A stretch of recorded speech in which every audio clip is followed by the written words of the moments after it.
Are you still going to be able to post the fourth hour? Yes. Okay. Can you turn your mic down a tiny bit? You're hot. Is it hot? Okay. What about now?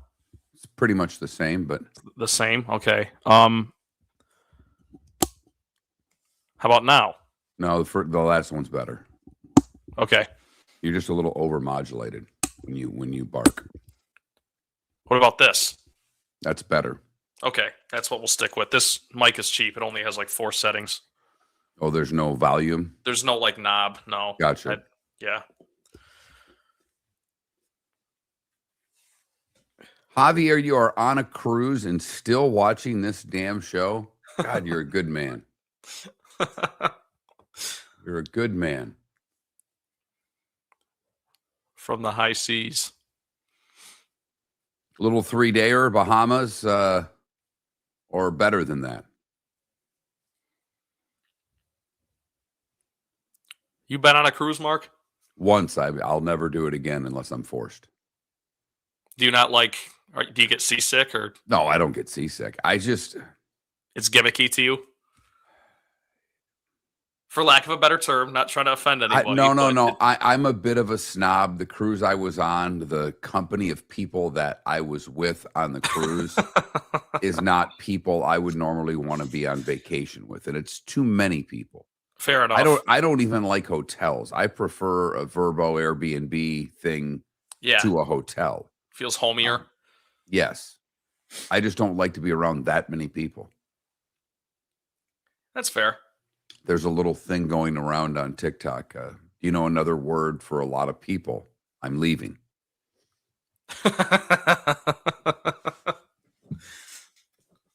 Yeah, I'm with you, Spitz. I didn't understand it at all. I mean, there was an uproar about that online. It was a goal. I get it. But the whistle had clearly blown. Yeah. I don't know what he was trying to do there.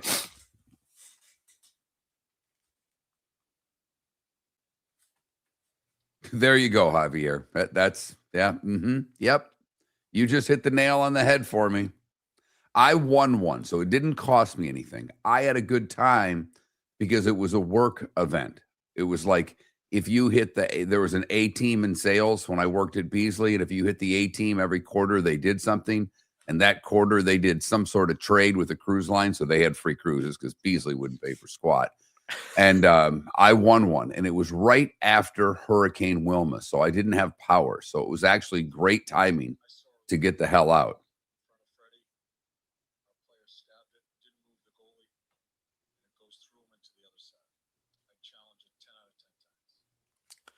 Wow. Torch City challenge. Is that a tweet? Is that a tweet? Yeah. Send it to me. I will. Just send it to me DM on Twitter. A Twitter DM. I got you.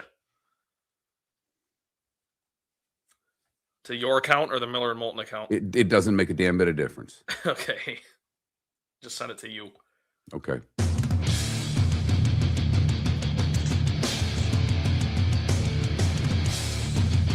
You're listening to Miller and Moulton, coming at you from the Floormeister Studios. Floormeisters, keeping it real.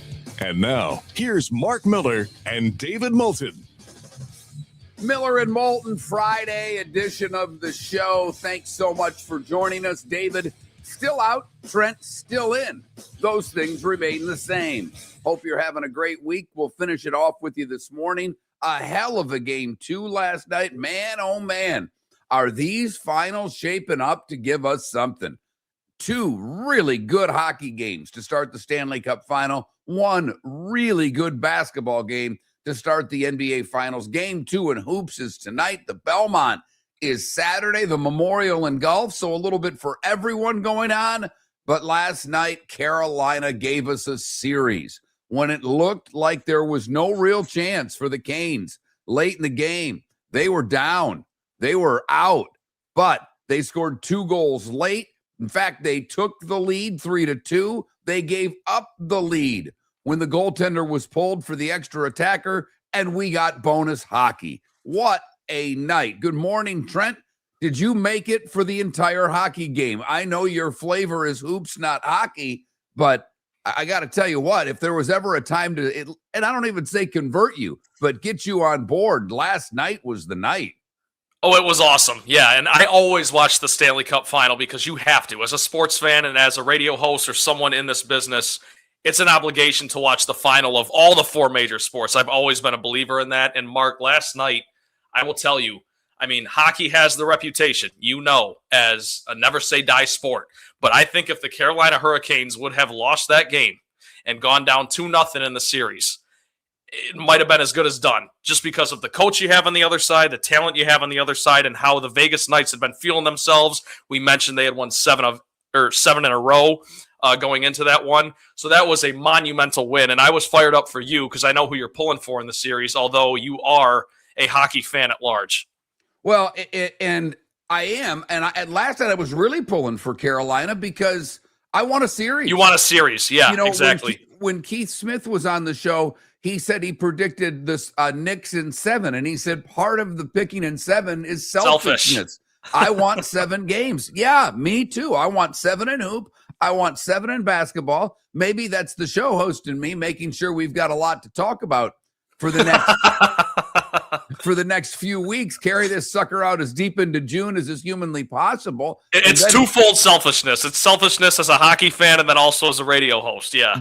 Damn right. That gets us closer to, football, by the way. When you put this sucker on cruise control and you know what you're talking about essentially for 4 hours every single day.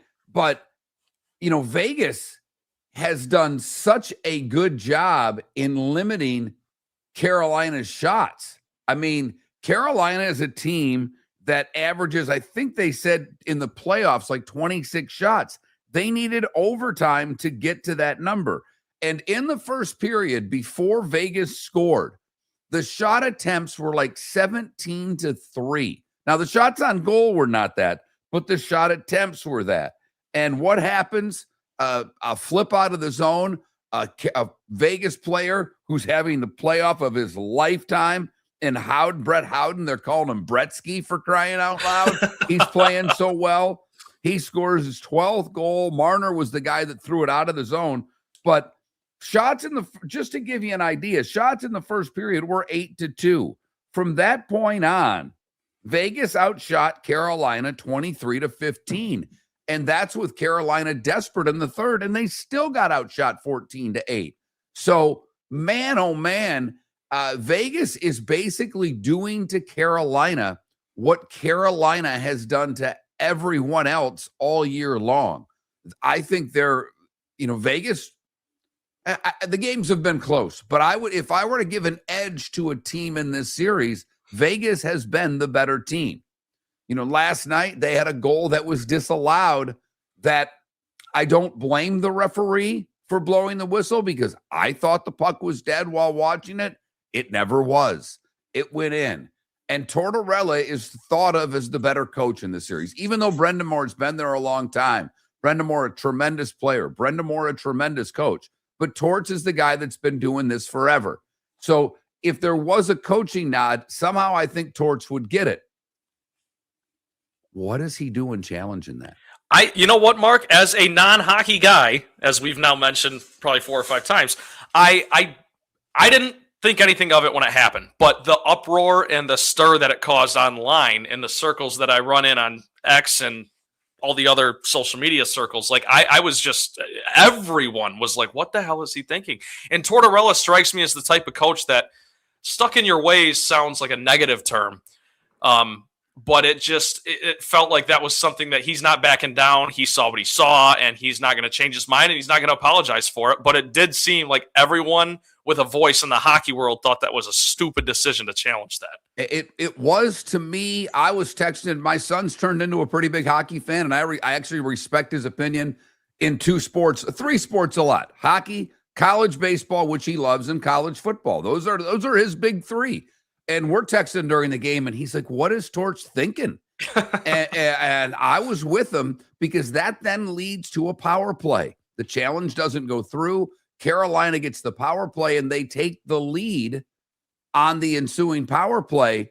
And then it took an empty net goal. We go to overtime. I mean, this team in Vegas, they are the opposite of Montreal. Montreal was young. Montreal skated really well, but they were tired. And when Carolina kept hitting them, they ended up folding that series. The more you hit Vegas, the more they seem to say, come on, give me some more. It doesn't bother them. They have a little big brother instinct to them. And by that, I mean putting the arm out on the palm of little brother's head and letting little brother swing until he gets tired. And man, when they scored that goal to tie it, it put Carolina in such a spot because obviously, Trent, I'm with you.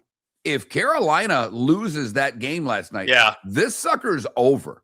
Anytime you go down 2-0 in any best of 7 series, it's hard, especially when you're the home team, when you have home ice advantage, home field, home court, whatever, and you lose both at home. And that's why we'll talk about the Spurs and next series later. But if the Spurs lose tonight, it's all but over, I think.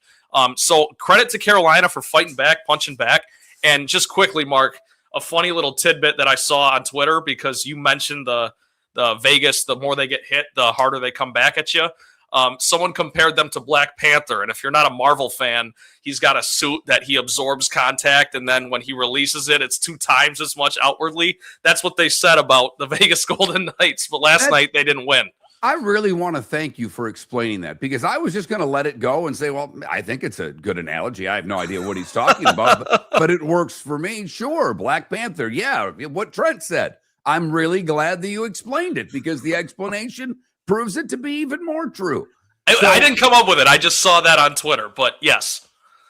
But Seth Jarvis getting a power play goal, Jordan Staal getting a power play goal. Carolina's power play had been abysmal throughout the playoffs, and they score a power play goal to take the lead, and they score a power play goal to win. And now we're knotted up at 1 apiece, looking like it's going to be a terrific series. So I'm totally with Trent. If they go down 2-0, they're in a spot that's very, very difficult, if not damn near impossible, to come back from, particularly the way Vegas had been playing. And, that's where I look at your analogy being correct as well with tonight's game 2 in the NBA. The way the Knicks are playing, you really want to go down 0-2 against this team? You can. And they'll be 13 in a row? No, 12 in a row. Where are they at? They're at 11, right? They're at 11, so they'd be 11, 12 in a row, and you'd be going back to Madison Square Garden with that rabid fan base for the first finals game since the turn of the millennium. I mean, it would be unbelievable, the atmosphere. So, Wemby's got to be big tonight. And I don't know, Carolina as a team, but I do think Anderson would have had the pressure, the goaltender for Carolina, because they needed him last night to make a big save. And I thought when they were I was worried for Carolina. You're putting all that pressure on in the first period, and all of a sudden it comes down on a breakaway. I don't want to say that it's his fault, because it's not. But, man, you're like, you got to get one there, and he doesn't get it. And then all of a sudden, a great move on the second goal. I mean, that was stupid good on Howden's second. I mean, that was a nasty, nasty move on Howden's second goal there, which made it 2-0. But that takes us, that was mid-second. They go late into the third period. 2 goals about 2.5 minutes apart. Staal another couple of minutes after that. So in a 5-minute span, Carolina goes from down 2-0 to up 3-2. And then the extra attacker out after a power play. I thought Torts deserved to take some heat last night, and he got bailed out by the tying goal. They were on the power play. They had complete control of the puck in the Carolina zone, and he didn't pull his goalie until very late in that power play. That surprised me. That's an old school coach. That's the game that I knew as a broadcaster. You didn't pull your goalie with 2.5 minutes left. In fact, I remember, and it was, minor league hockey, but Mark Kumpel, the coach I worked for, if we were down 3 goals in the third period, if we had a power play with 9 minutes left, every once in a while, he'd pull the goalie. He's like, what's the difference if we lose by 5 or we lose by 3? Yeah, let's take advantage of this. If I can get one now, all of a sudden it's a 2-goal game, and I've flipped the script a little bit. Sure. But they never did that really until the last few years, when with 2.5, 3 minutes left, all of a sudden you're down 2, you're pulling a goalie. He was down 1, granted, but they had complete control in the power play. And I thought he pulled his goalie far later than I would have in the situation. It worked out. They tied it. They forced overtime, but Seth Jarvis in the extra session able to get the goal for Carolina and even the series up at 1 apiece. Solid show lined up for you today. There's a horse race tomorrow. That means Kurt Becker is going to join us. We'll talk a little Belmont Stakes. All the big boys are running that ran in the Derby. So we're expected to have a good race as they're at Saratoga, running 1.25 miles, not 1.5 miles. They'll be back at Belmont Park next year. And I rang JP Peterson a couple of days ago, and he neglected my text. He pulled a Trent. He ignored my text. So when I sent him a text yesterday and said, hey, you're already, today's too late. What about tomorrow? He's like, man, I'm sorry. I was hosting an event. Totally forgot. And he's on his way to vacation. He is going to call us, or I'm going to call him on the way to his cruise. He said, I can talk to you on the drive. Not a problem with that. So a couple of things with JP. Obviously, we can talk some Tampa sports, but we told you this would happen, and you had seen it happen. The Bucks have raised their hand and said, we need to refurbish the stadium.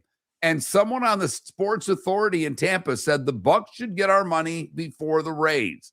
What does that mean for the new Rays stadium deal? All of that, plus the starting five, 25 minutes away. Miller and Moulton, Friday edition. Your roof is your home's first line of defense. At Pelican Roofing of Florida, Ronnie, John, and their team bring years of experience to protect what matters most, your family and your business. From residential repairs to large-scale commercial roofing, we deliver honest work, fair pricing, and quality you can trust. An upgrade on your roof can lower your insurance costs. Don't wait for a leak to turn into a disaster. Call the experts at Pelican Roofing today. 1-866-9-PELICAN. That's 1-866-9-PELICAN. Online at pelicanroofingcompany.com. CCC 1332512. Floor Meisters just doesn't sell Cortec and carpet. They also sell a lot of wood. And what better time than now to stop in and see the nice folks at Floor Meisters for some new hardwood for your home. With white oak wood starting at $4.99 a square foot, that makes it affordable for everyone. With 10 colors to choose from, they have a color for everyone. So stop in.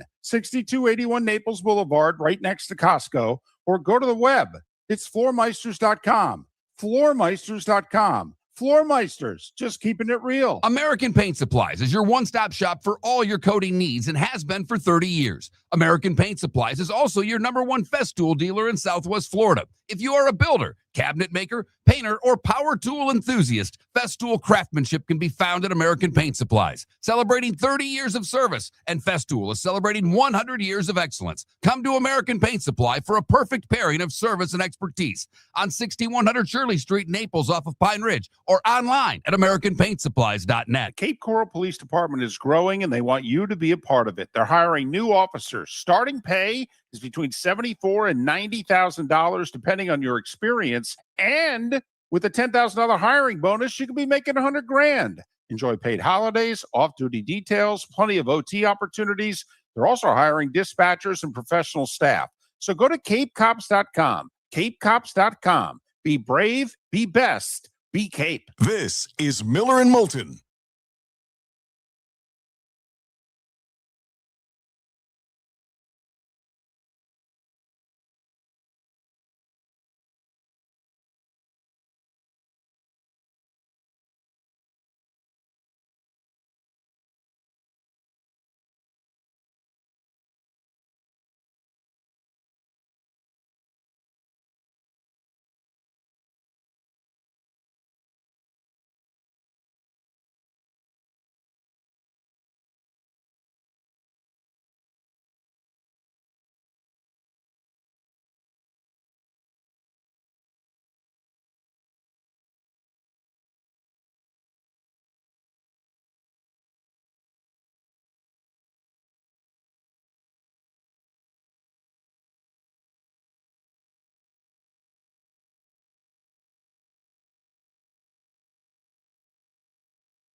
Yes, it is, Spitz.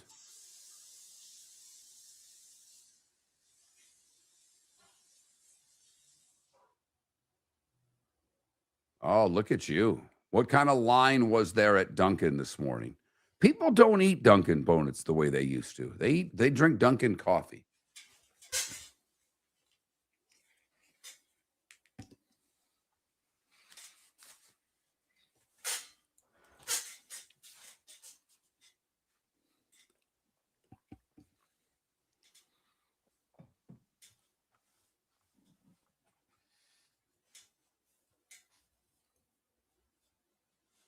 National Donut Day. Nice. National Donut Day. You like donuts? I love donuts. I do. I'm a big So fan. do I.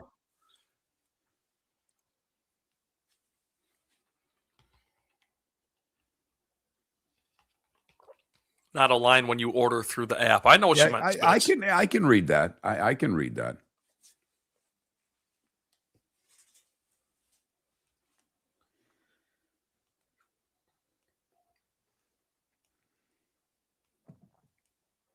I hate their coffee, by the way. I think Dunkin' coffee's awful. Okay, how do you drink your coffee? Black. Okay, because I don't drink coffee, period. So I'm curious. I figured you're a black coffee guy, so how can black coffee get screwed up? It tastes differently. Whoever roasts their beans, whatever their style is, I don't enjoy it. We've done it before, Jay Gunn. I mean, we could do it again. I'm not opposed to a donut poll question, but glazed wins every time. I would have to take glazed off the list. As the all-time champ, I would take glazed. Oh, see, I like I do like their French roast, Javier. I don't like their blonde. I like their French roast. I'd rather eat glass. It's a little strong.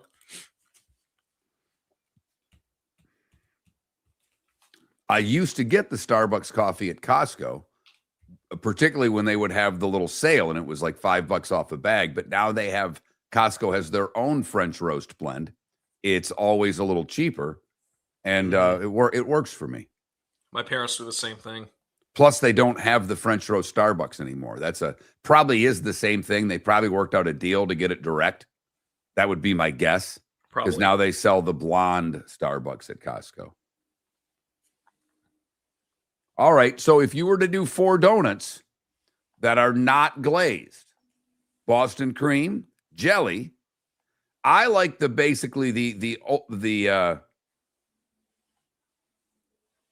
frosting and sprinkles would have to be one at least.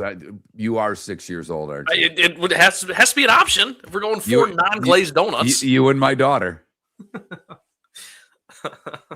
That is so great. I'm glad this segment's done.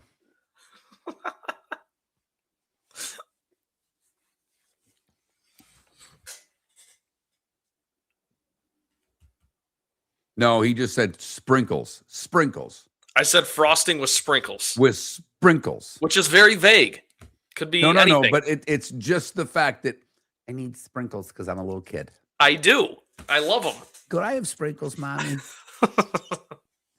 Do you get vanilla ice cream with sprinkles in your cone too, Trent? No, I get chocolate.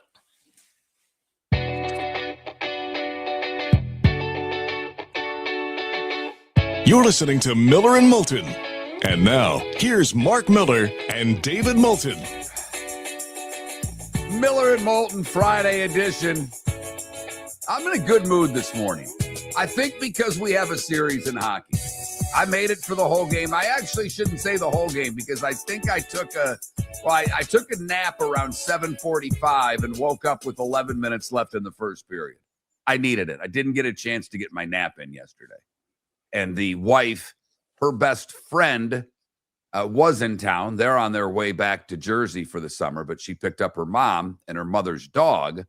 So we met my wife's best friend and her mother last night for a little meal. I went somewhere I don't go often. For those of you Southwest Floridians, I crossed the bridge. That's right. I went to Cape Coral and had a delightful early dinner, I must say. But so we had an early dinner that kind of cut into my nap time. So I got my nap. I watched the game, made it through to overtime, wasn't even upset that it went to overtime. And then the result that as a hockey fan we needed happened. So 1-1 in that series. Spurs a 5.5-point favorite tonight to try to even up that series. And a more burning question than anything basketball or hockey related, because today is National Donut Day. And we are going to have a donut poll question, but I'm going to leave glazed donut off of the list of options because it always wins. And it wins going away. Like 60% of you vote glazed donut. And that's fine. I'm not arguing with that. It is far and away the most popular donut. And so during the break, we were coming up with the 4 donuts that are going to make the list. The Boston Cream's going to make the list. Very popular donut. The Jelly Donut will make the list. A very popular donut. And then Trent, without being prompted, just listening, jumped in and said, frosting with sprinkles. With sprinkles. That would be my daughter's choice. After all, she's 12. I don't care if it's a cake donut or a glazed donut, as long as you put sprinkles on it with frosting. It could be a chocolate glazed donut even. Those are delicious. Anything with frosting and sprinkles on top, I will eat. So, Trent, when you go get an ice cream cone, and I don't know how often you go get a ice cream cone, but given the fact that you're in Michigan, and being a Michigander myself, we do this thing on the weekends in the summer called going up north. Up north is any time that you get in your car for more than 20 minutes and you arrive at a lake. I don't care where the hell you are. You are then considered up north.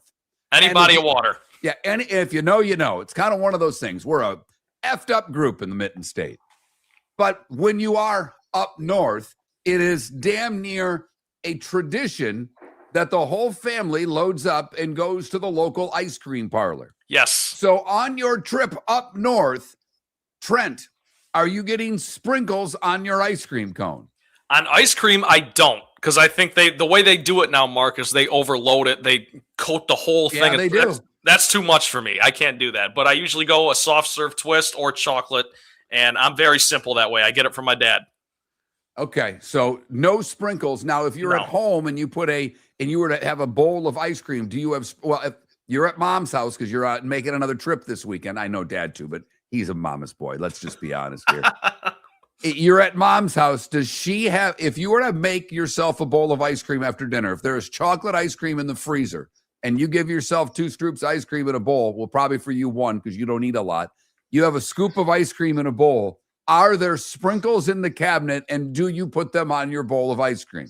No, I don't. If there are sprinkles in the cabinet, it's because my mom teaches kindergarten, and they're left over from some Halloween party or something. Right. But no, I don't choose to put sprinkles on ice cream at home. I'm not that crazy. Just the donut.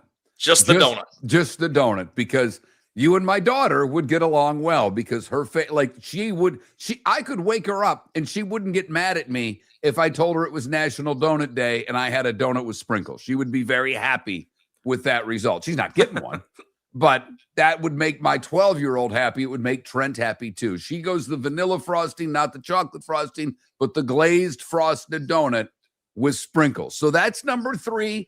Pelican Roofing of Florida, text line 21,000. I need nominations for our 4th donut.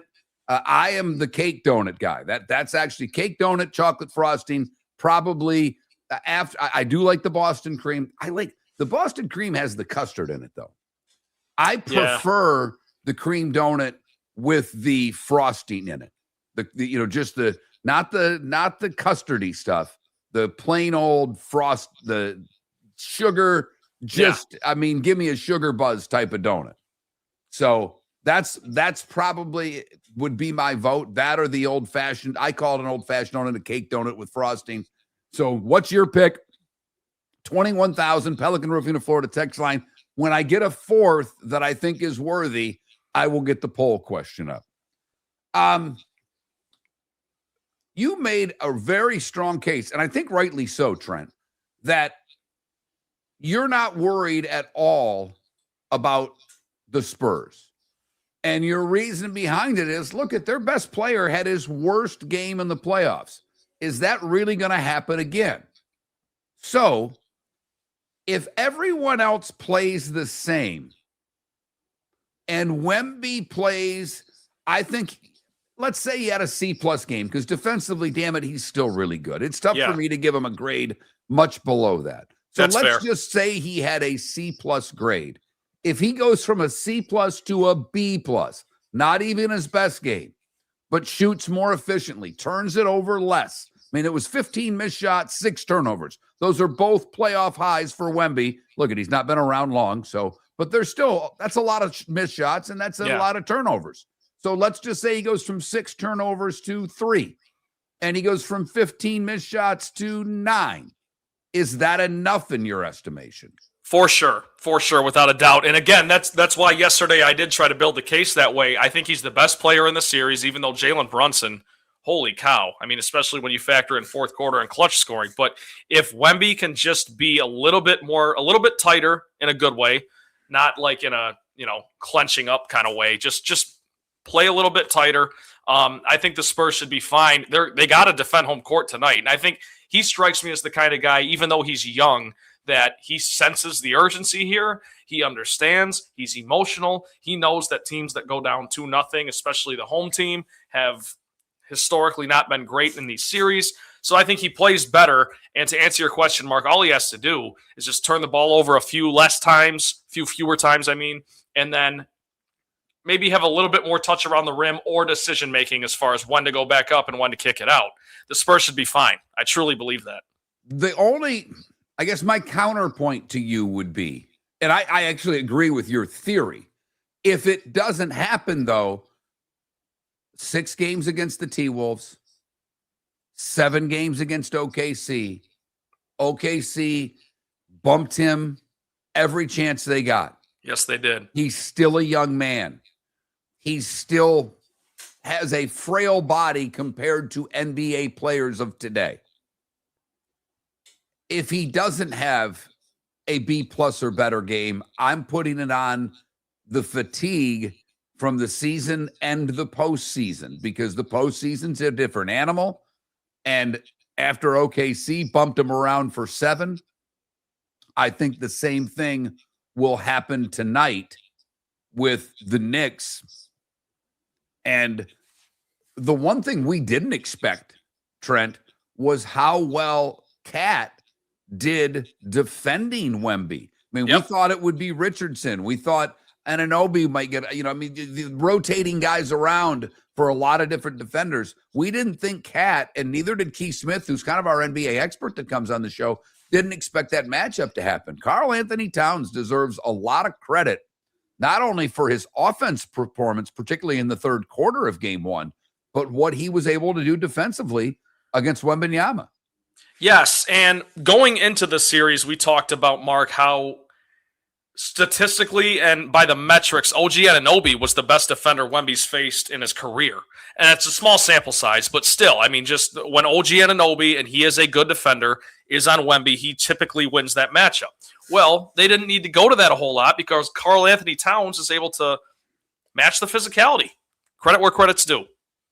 Miller and Moulton, Friday edition, the starting 5. That's next. Thanks so much for listening. American Paint Supplies is your one-stop shop for all your coating needs and has been for 30 years. American Paint Supplies is also your #1 Festool dealer in Southwest Florida. If you are a builder, cabinet maker, painter, or power tool enthusiast, Festool craftsmanship can be found at American Paint Supplies. Celebrating 30 years of service, and Festool is celebrating 100 years of excellence. Come to American Paint Supply for a perfect pairing of service and expertise on 6100 Shirley Street, Naples, off of Pine Ridge, or online at AmericanPaintSupplies.net. Floor Meisters just doesn't sell Cortec and carpet. They also sell a lot of wood. And what better time than now to stop in and see the nice folks at Floor Meisters for some new hardwood for your home. With white oak wood starting at $4.99 a square foot, that makes it affordable for everyone. With 10 colors to choose from, they have a color for everyone. So stop in, 6281 Naples Boulevard, right next to Costco, or go to the web. It's floormeisters.com. Floormeisters.com. Floor Meisters, just keeping it real. Mark Miller for Sleep Treatment Direct. They are helping me with sleep apnea. And by helping me, I mean curing me. No more CPAP machine. No more snoring. No more tossing. No more waking up exhausted. Their expert team got me the right treatment, fast and hassle-free. If you want to feel energized and get rid of your snoring, call Sleep Treatment Direct today.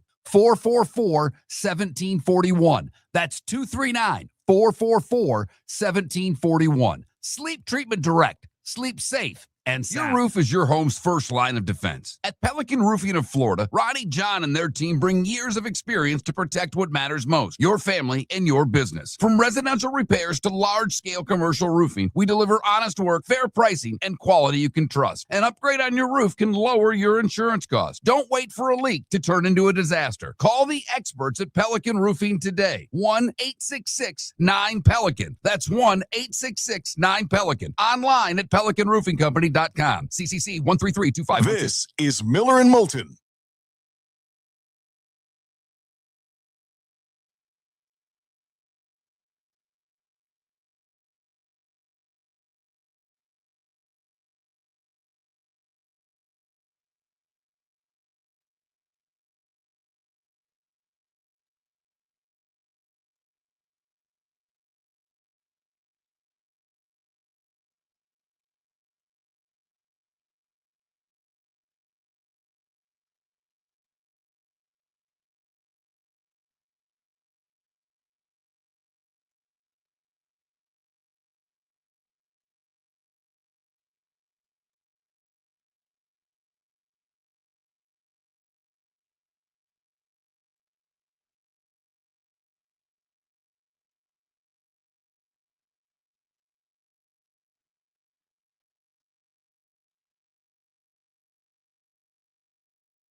Oh, wait, you can eat crickets?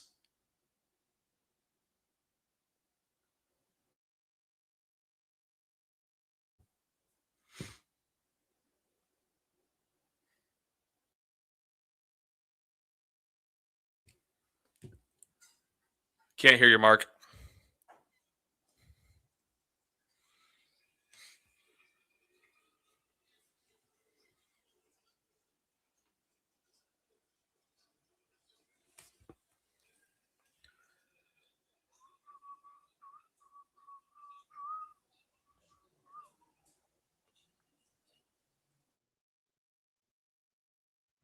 Stay muted.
You're fine now. I was just trying to record something, and every time you talked, I'm like, I keep muting you, and you keep unmuting yourself. I was about to kill you. Eventually I picked up on that. I was like, he's probably trying to grab the sound mic. I've only got a couple of minutes here, my man. Good My bad. gracious. I thought it was a problem on my end, and then I was like, It was a problem on your end. I saw a loose puck. Holy Toledo.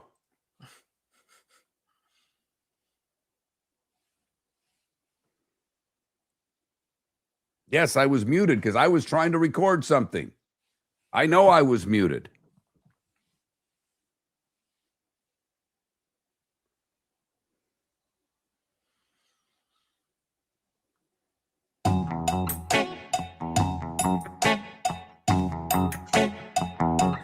You're listening to Miller and Moulton. And now, here's Mark Miller and David Moulton. Miller and Moulton Friday edition. Thanks so much for joining us. Trent Bally will be here a lot for the next couple of weeks. He's taking Tuesday off next week. He's a guest host that has a schedule. So Seth will sit in Tuesday. Trent will be here 4 days next week. I'm expecting David to be back on the 15th. That's the plan for now. If anything changes, we'll let you know. But that's where we're at right now. I know a lot of you have asked about what's going on with David. I'll just let you know that David's expected to be back on the 15th. He's got a family vacation planned for the end of next week. He was going to miss Thursday and Friday anyhow, and he's going to take a couple extra days to get himself right, and I'm hoping that he's back on the 15th. That's all I can really say right now. I've extended all of your well wishes to him. He appreciates them. Other than that, that's about where we were at. But I know where we are at right now. It is time for The Starting Five. 5 big stories you need to know. Here is The Starting Five. Well, we start out with the Stanley Cup. Epic would be the word I would use for last night. In fact, Felipe, I know you're not listening, but that, my friend, is what you call. Thank you very much. 4-3 in overtime. Seth Jarvis on the power play as Carolina erased a 2-goal lead in regulation to give up a late tire, and they beat Vegas 4-3 to even up the series 1 apiece. Jarvis' goal came just 3:56 into overtime. Carolina trailed 2-0 heading into the third. Logan Stankoven scored to make it 1-0 on a terrific play behind the net. Strong play. Mark Jankowski scored his first playoff goal of the year to tie it 3 minutes later. And then it would be Jordan Stahl on a power play that put Carolina in the lead. Carolina got the power play because of a goal that was disallowed. When Frederick Anderson was pushed into the net, it was ruled goaltender interference. John Tortorella took a few minutes and then used his coach's challenge. That led to the Carolina power play. Here's Tortorella on the challenge. I saw a loose puck in front of Freddie. Our player stabbed it, didn't move the goalie, and it goes through him into the other side. I challenge it 10 out of 10 times. That's John Tortorella last night post-game. Stone tied the game to send it to overtime. Brett Howden had the 2 goals for Vegas, 1 in the first, 1 in the second. Other hockey news, gold medalist and captain of the Detroit Red Wings, Dylan Larkin, says, "Get me the hell out of here." Good for him. Yzerman, you suck. Read between the lines. He's going to be 30 at the end of July. He's been the captain since 2021. He's a Michigan native and wants out. Wow. Good for him. 11 seasons, nothing to show for it. 1 playoff appearance, and it was a loss. His rookie year, he's not been in the playoffs since. And he was very critical of Yzerman for not making moves at the deadline. I'm on Larkin's side here. I think everybody knows that. Game 2 tonight in the NBA. 8:30, Knicks up 1-0, Spurs 5.5-point favorites. The fan who ran onto the court in the fourth quarter of Wednesday night's final has been given a lifetime ban for the NBA. Yippee. A punch in the nose is what he deserves. NFL news for you. The Dolphins signed their first-round pick, Chris Johnson, and the fifth-round tight end, Sadu Traore. All 13 draft picks and undrafted free agents have all been signed by Miami. And other signings. First, it was Jaden Reed. Now it's Christian Watson. Trent's favorite team, the Packers, have extended their two top receivers on long-term contracts. Watson agreed to a 4-year, $110 million extension that included a $31 million signing bonus. Reed signed a 3-year, $50 million extension about a month ago. Myles Garrett already reworked his contract. The compensation for the total of the contract has not increased, but next year, instead of getting $31.5 million, he'll get $37 million. The Lions had a tough blow yesterday, losing one of their draft picks, albeit a fifth-rounder. Kendrick Law tore an ACL during OTAs in a non-contact drill. To baseball we go. The Yankees captain, Aaron Judge, out a minimum of 4 to 6 weeks. He has been diagnosed with a stress fracture of the first rib on his right side. He will be relegated to rest and limited activity and be re-imaged in 4 to 6 weeks. The Yankees are confident he'll be back this season. Speaking of the Yankees, Ryan McMahon hit a go-ahead single in the 7th inning. Carlos Rodon combined with 3 relievers on a 2-hitter as the Yanks beat the Guardians 2-1 to salvage the finale of the 3-game series. Cleveland heads to Texas. The Yanks will host Boston. Philadelphia, behind 7 strong innings from Zach Wheeler, swept the Padres not only for the 3-gamer, but for the season, 6-4 yesterday afternoon. They had swept them in San Diego in the previous series. Garcia homered for the Phillies. Bryson Scott, Alec Boehm each had 2 hits in the win. Manny Machado had a 2-run homer for the Padres, who have lost 9 of 10. Baltimore 8-2 over Boston, 6 runs in the first for the Orioles, and they never looked back. They had 5 of their 10 hits all in the first inning, including a double by Kobe Mayo, a 3-run double, that is. Taylor Ward went 3 for 5 in the game, and Pete Alonso was 2 for 4. Baltimore heads to Toronto. As I mentioned, Boston and the Yankees getting together this weekend.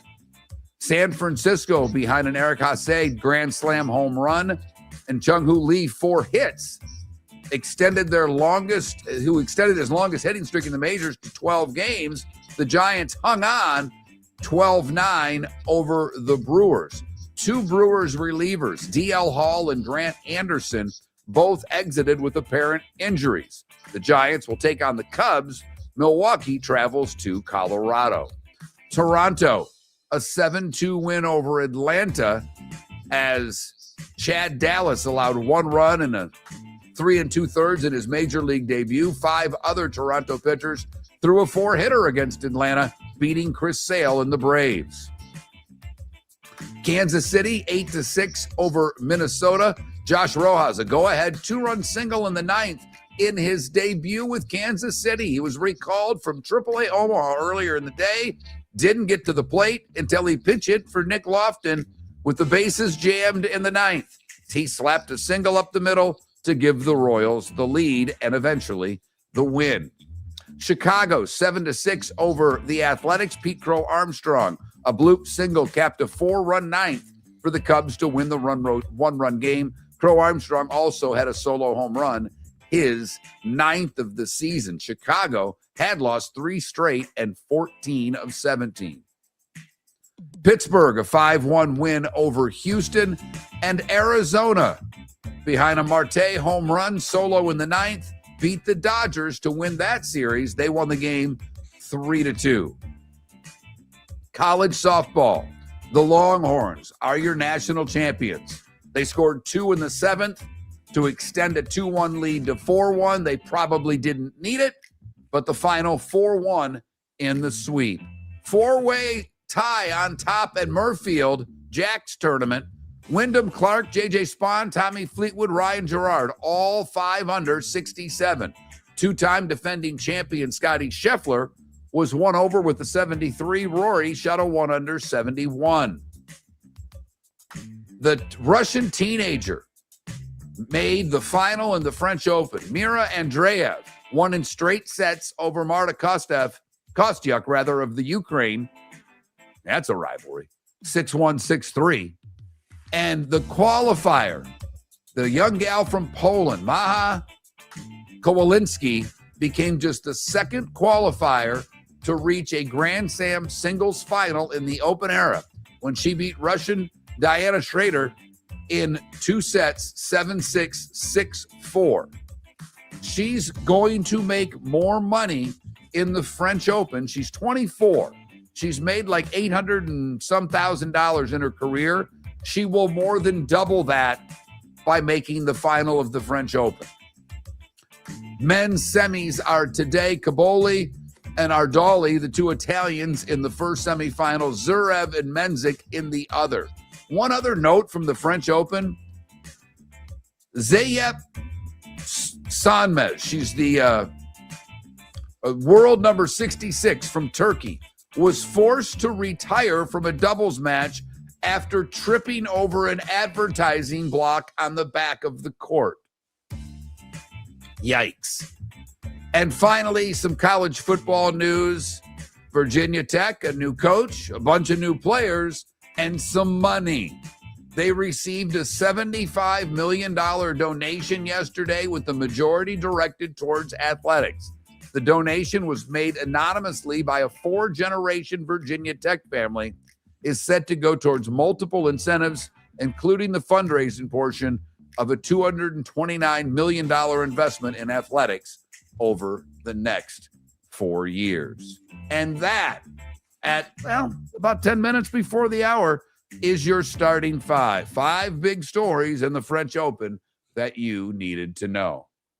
Well done again, Mark. I'm glad that you included the French Open. However, I got to peel back the curtain a little bit because this is kind of a joke. But my mom texted me yesterday and she said, because she's been listening to the shows and watching on Twitch, whatever, and she has said, tell Miller he's pronouncing Zverev incorrectly. Zverev? Okay. Zverev. So, all right. Whatever. He's going for, he plays in the semifinal. I think he's a tennis player. And our Twitch chat room, who loves to correct everything that I do wrong, hasn't said squat all week, Mom. There you go. Your birthday's over, lady. But Zverev, he's made it to the final in the Australian, the French, the U.S. Open. He has never won a major. This might be as good of a shot as he's going to get when you see the guys that aren't still in the field, if you know what I mean. So, Sasha Zverev, 8:30 this morning. Trent's mom's so nice. He already mentioned, come on, she's a kindergarten teacher. That's the most crap she's ever got in her life, what I just said. Oh, yeah. It's no big deal. It's rolls right off the back. But the biggest complaint she gets is that I want my nap to last longer. Because kindergartners, listen, they love their teachers. You typically, I would think of all of the grade school teachers, kindergarten teachers get the least amount of crap. There's the fewest little Johnnies, if you know what I mean. There's always going to be one. I get it. But even the kid that turns out to be a horse's ass, usually in kindergarten, that's the best you get them. It's getting worse, though, because in this generation, Mark, you don't know what you're dealing with kindergarten. Like in first grade, you've got teacher partners that will tell you, hey, this kid's a handful, and you kind of prepare for it. With kindergarten, it's kind of a crapshoot sometimes. Okay, well, and you can't hit them anymore. Correct. That's what I mean with this generation. That's why I threw that in there at the beginning. And with yours. And mine. Yeah. I'll give you that. They haven't been able to hit a kid in school since I was in school, because my second grade teacher cracked me, and that was a public school. If and she liked me and spanked me, and she saved me from sending me to the principal's office because she had the paddle hung right above her desk, behind her desk on the wall. On the wall on a hook was a paddle, just to remind you as a student that Miss Eater could go to the paddle. See, I still remember the principal's name. I don't remember all my principal's names. Remember the one from grade school. You know why? She had an effing paddle. You'll never forget it. You won't. She wore a lot of makeup, and she had a paddle. That's all I know. Miss Hoffman went off on Bobby Fondren in third grade. She went off so badly she got fired. Oh, wow. She hit him Oh, at least 10 times, and then tied him to his no, she tied him to his desk first, and then she hit him. 10 hits is excessive. And used a barrage of expletives that 90% of the third graders had never heard. It was the greatest thing ever. You get up out of that seat, the combo desk chair. You get up out of that seat one more time, and I'll tie you to it. Okay. That sounds like a challenge to me. Yeah, nowadays it sounds like a lawsuit, unfortunately. My guess is Bobby Fondren serving time somewhere at this point in his life. That would be my guess. And if he's not and he's listening, hi, Bob. But he immediately got up when she told him she was going to tie him to the desk. She snapped, tied him to the desk, and then Bobby, being the hell of a good kid he was, picked up the chair and desk and started walking around the class. At that moment, she snapped, and a barrage of expletives came out of her mouth, and she beat him. She was not back for the rest of the year. The shenanigans are the same now. The discipline is not. Right. You can't get away with that at all. Nope. Not only would you be fired, you'd be arrested. Yep. Not sure it's necessary. I mean, the arrest or the firing. Miller and Moulton. We'll talk with JP Peterson next hour. The Bucks they've raised their hand and said, give me some money. What's it mean for the Rays? I'm sorry, that's in the 8 o'clock hour. Next hour, a Belmont preview with our buddy, Kurt Becker. The Cape Coral Police Department is growing, and they want you to be a part of it. They're hiring new officers. Starting pay is between $74,000 and $90,000, depending on your experience. And with a $10,000 hiring bonus, you can be making $100,000. Enjoy paid holidays, off-duty details, plenty of OT opportunities. They're also hiring dispatchers and professional staff. So go to capecops.com. capecops.com. Be brave, be best, be Cape. Your roof is your home's first line of defense. At Pelican Roofing of Florida, Ronnie John and their team bring years of experience to protect what matters most, your family and your business. From residential repairs to large-scale commercial roofing, we deliver honest work, fair pricing, and quality you can trust. An upgrade on your roof can lower your insurance costs. Don't wait for a leak to turn into a disaster. Call the experts at Pelican Roofing today. 1-866-9-PELICAN. That's 1-866-9-PELICAN. Online at pelicanroofingcompany.com. CCC 1332512. Floor Meisters just doesn't sell Cortec and carpet. They also sell a lot of wood. And what better time than now to stop in and see the nice folks at Floor Meisters for some new hardwood for your home. With white oak wood starting at $4.99 a square foot, that makes it affordable for everyone. With 10 colors to choose from, they have a color for everyone. So stop in. 6281 Naples Boulevard, right next to Costco, or go to the web. It's floormeisters.com. Floormeisters.com. Floor Meisters, just keeping it real. American Paint Supplies, celebrating 30 years in Naples, is proud to be the exclusive Farrow & Ball dealer in Southwest Florida. The best thing to come from the UK since the Beatles, Farrow & Ball has the colors and paints at American Paint Supplies. See why all the designers and painters choose Farrow & Ball. For 30 years, American Paint Supplies provides the perfect pairing of service and expertise on 6100 Shirley Street in Naples off of Pine Ridge, or online at AmericanPaintSupplies.net. American Paint Supplies is your one-stop shop for all your coating needs. Mark Miller for Sleep Treatment Direct. They are helping me with sleep apnea. And by helping me, I mean curing me. No more CPAP machine. No more snoring. No more tossing. No more waking up exhausted. Their expert team got me the right treatment fast and hassle-free. If you want to feel energized and get rid of your snoring, call Sleep Treatment Direct today. 444-1741. That's 239-444-1741. Sleep Treatment Direct. Sleep safe and sound. No! This summer, there's only one place to experience the roar of the World Cup at the British Open Pub in Bonita Springs, your World Cup headquarters, where the team is bringing every match live, full sound on every TV across the patio with daily food and drink specials from the opening match on June 11th through the final on July 19th. Catch the electric atmosphere for every England and USA match and all the matches in between at the British Open Pub, Bonita Springs, at the shops of Pelican Landing, where the World Cup comes alive. This is Miller and Moulton.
End of an era, Jeremy. End of an era. Is that what's going on? Is that why your camera's off? Is your mother doing your laundry right now? No. That's actually, I'm catching up here in the chat. That's hilarious because I just put laundry in. And you know what I found in the back pocket of my purple golf shorts? I found a tea. Oh, at first I thought it was a joint. I'm like, wow, I didn't think Trent smoked pot. Close enough. I'm doing it, but I came home to do it. So that's kind of halfway. Okay, so your apartment, you don't have a washer and dryer. You got to use, you got to pay for it. Here, yes, it's $150 in quarters per. That's per washer plus dryer each. So it's like $3 to do a load of laundry, and you got to have quarters. Wow. So I don't know what I'm more surprised by, the amount that it cost or the fact that you still have to have quarters. I'm surprised you can't use your debit card and just tap. Right. So yeah, anytime I can take advantage of that, thank goodness my parents don't mind. I bring a load of laundry with me. Surprise mom, she's not working. She's not doing anything. Mm-mm. Oh, no, is she done? Is school done? Yep. It's their second week off. Okay, so they got done. No. First week off. Yeah. It's been a long week. All right, I still don't have a fourth donut. Jelly is the fourth. Jelly's on the list, Alan. You may not like the jelly, but if you're going to list donuts in popularity, you don't have to put a fourth. Just put three. You could put other, but then people are going to think you glazed is what they're going to think. You could go donut holes. You could go powdered. Oh, powdered sugar. That's a good one. I think powdered's your answer. I like it.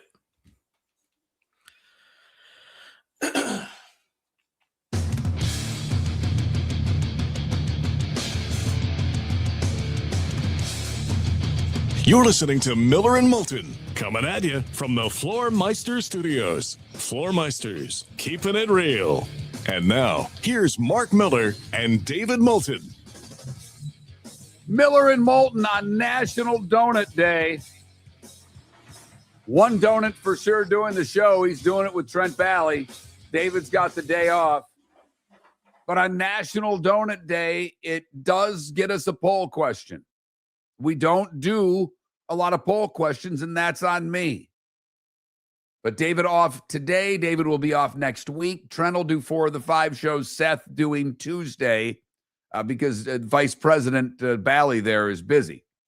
So there were ones that could have made the list. I'm an old-fashioned guy. I'm a Long John, which is a cream-filled donut.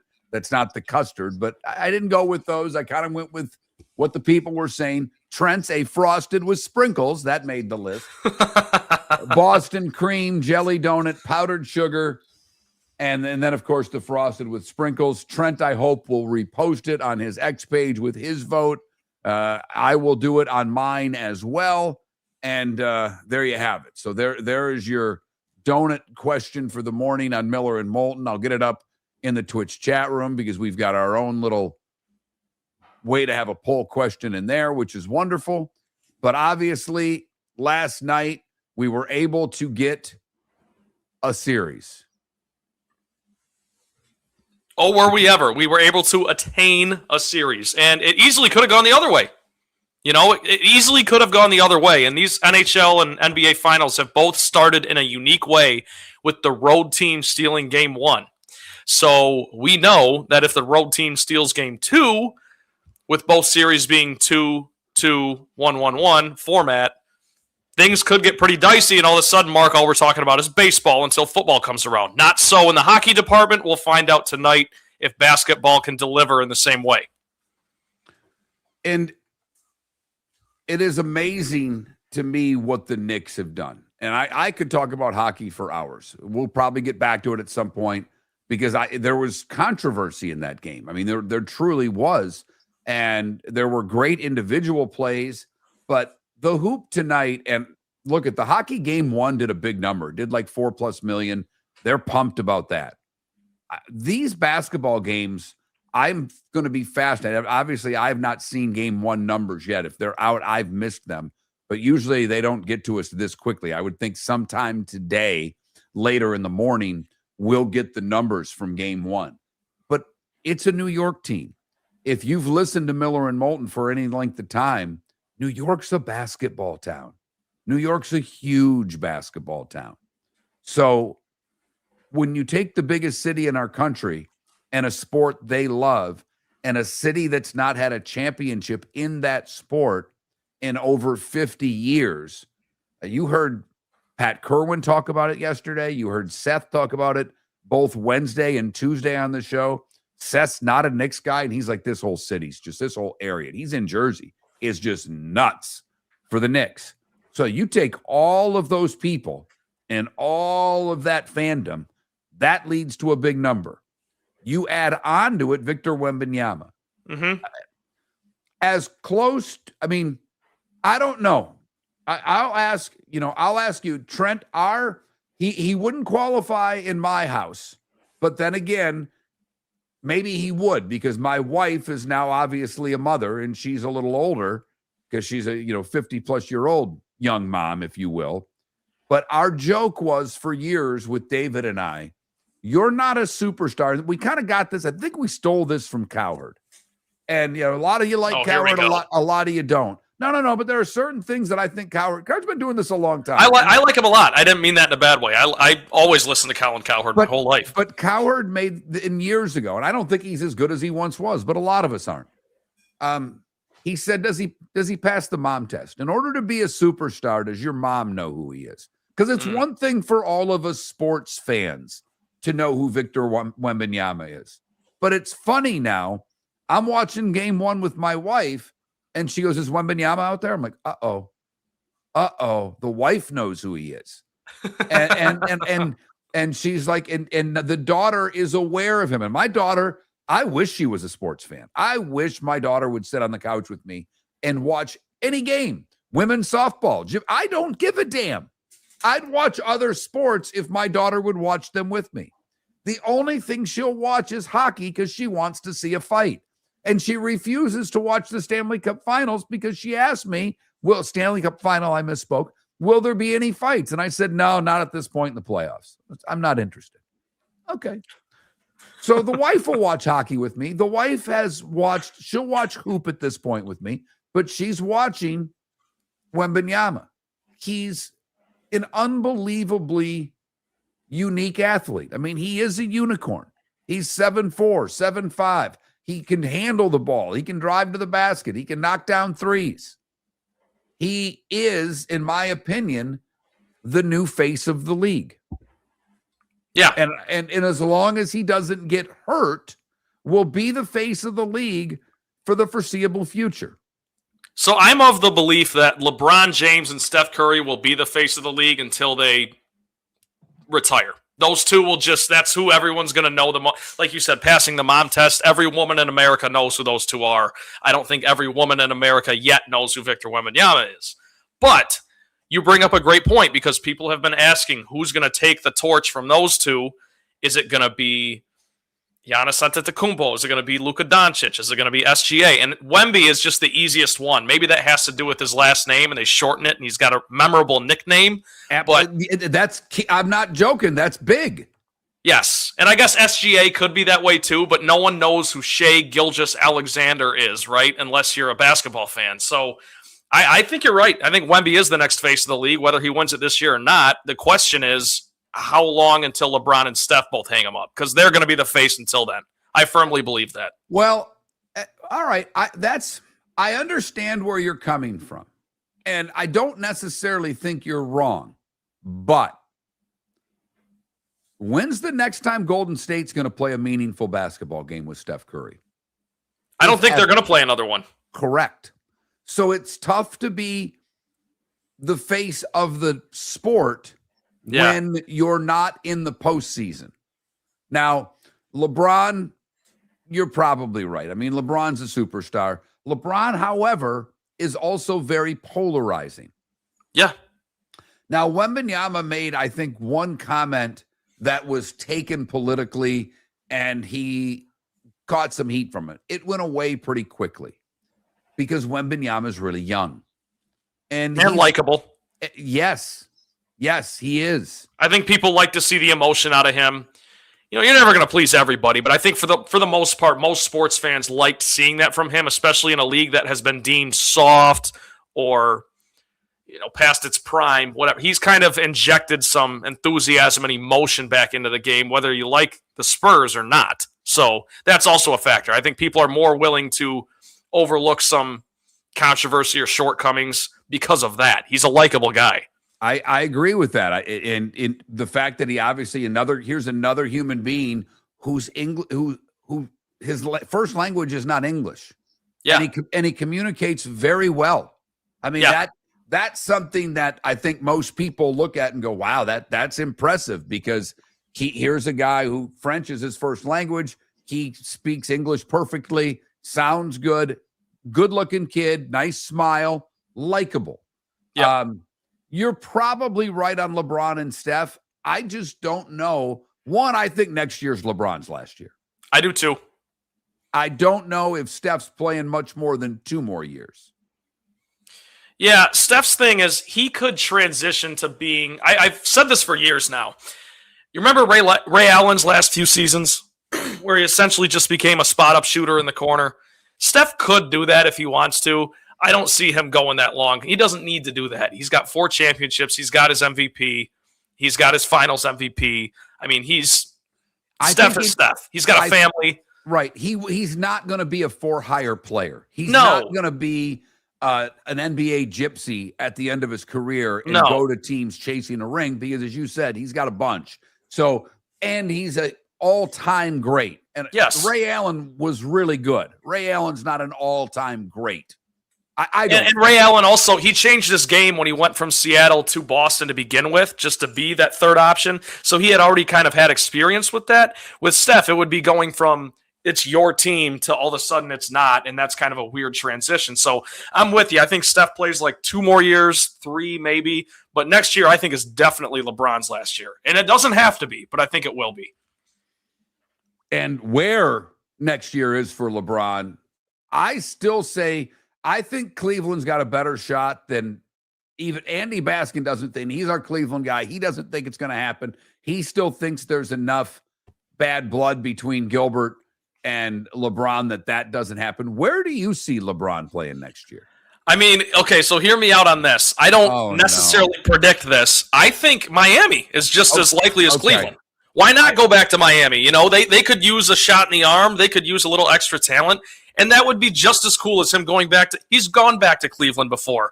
How about you go back to Miami to finish your career, 1 more season in South Beach? That would be fun for everybody, I think. I don't disagree with that. I thought you were going to give your reason why you should go to Detroit, and I was going to mute your mic. He would never. He wouldn't even consider it. He would never, but boy, they could probably use him. They absolutely could. They need another scorer. They need something, because what they have, unfortunately, is not good enough. And boy, oh boy, I laugh. We've got a lady who listens every day, and she's a diehard Detroit everything. And I think the Wings are at the bottom of her list, and I know they're at the bottom of yours. Yeah. But boy, did my phone blow up yesterday when word came out that their captain Dylan Larkin's asking for a trade. And now, well, so did mine. Even though the Wings are at the bottom of my list, my phone blew up yesterday too, because it's big news. It truly is. He's a Team USA guy. He's the team captain. He's been here 11 seasons. He's a Michigan kid. He's from there. I know. He's fed up. That was his favorite team growing up. They were good when he was a little kid. Really good. And that's probably why he's hung on as long as he has, because he wanted to be a part of that lore and a part of that tradition. By the way, has not come to fruition at all. I'm calling Toronto immediately, and I'm saying Larkin and what else for Matthews? Yeah. My buddy said the same thing. He's like, we'll give you any of our young prospects and Larkin for Austin Matthews. Who says no? Just give them whatever they want. Well, I'm not giving Mo Sider. I'm just telling you that. Would you give Raymond? I wouldn't want to. I think you could get away with it without giving him. But they don't have a first-round pick this year because they wasted it on a fringe defenseman when they could have got Quinn Hughes for Edmonton. And that's why Larkin's out. Miller and Moulton, 1-1 in hockey. Will San Antonio make it 1-1 today? We shall see. Game 2 tonight in the NBA Finals. We will talk to Belmont with Kurt Becker, our horse racing expert. He's coming up 25 minutes away. Miller and Moulton, millerandmoulton.com.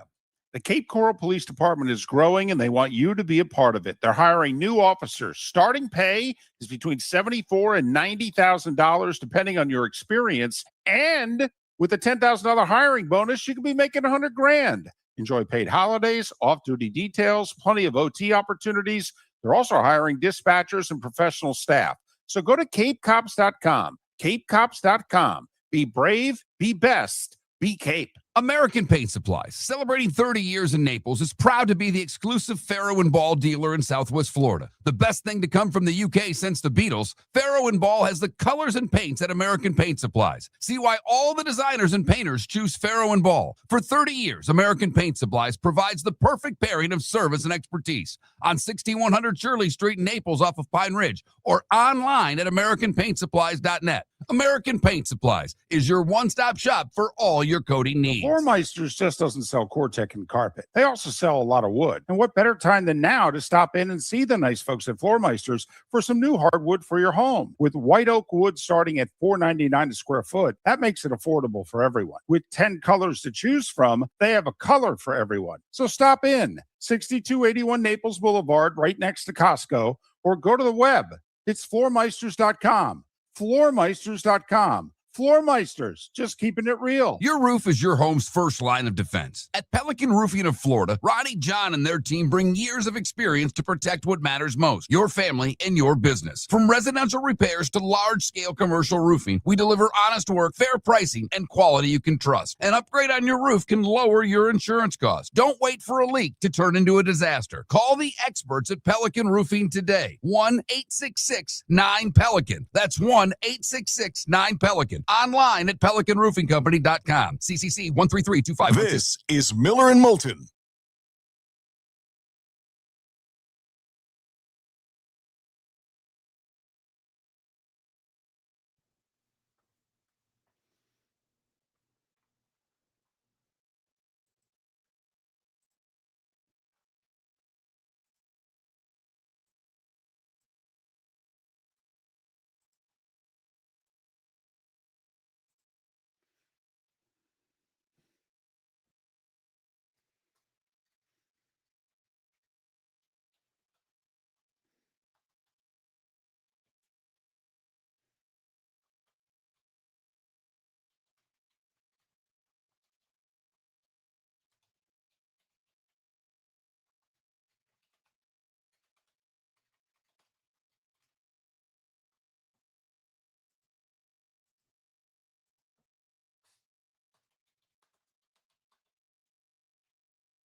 Not, well,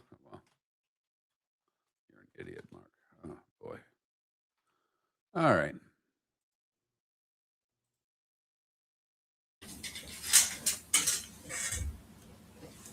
Nice that I have that powered sugar donut on the X page. Is that what it says? I just trying to do the show, poll question, all this stuff at once. It's no big deal. I doubt anyone will even realize that. They will. Don't worry.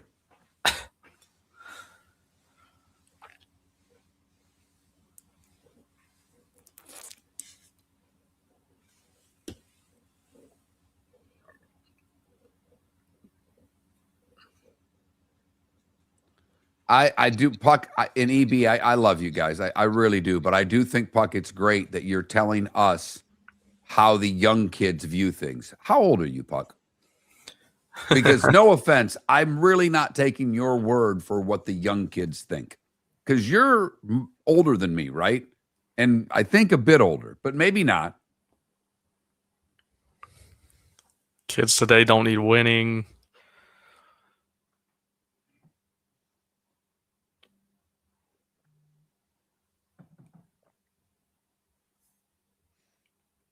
Yeah, I got to bite my tongue on that one. I don't. Disagree. I never bite my tongue. It's a bad habit. I was told by my wife I need to start biting my tongue with my daughter. And I said, how am I supposed to phrase that then? If you don't want sarcasm, the other option's mean. So That's true. Which one do you want? And she told me neither. And I said, okay. All right, honey. Good luck with that. Red Dog, by the way, you were not in here, and I thank you, but I had a little power blip and nothing shut down. Now, my monitor stayed on. The internet didn't go down. So thank you for your purchase idea. It worked very well. I was very happy, and you are the reason why. And someone else jumped on, and when I said that and said that it's going to warn me when I need new batteries for them in a couple of years. So to that person, thank you as well. Team effort over here.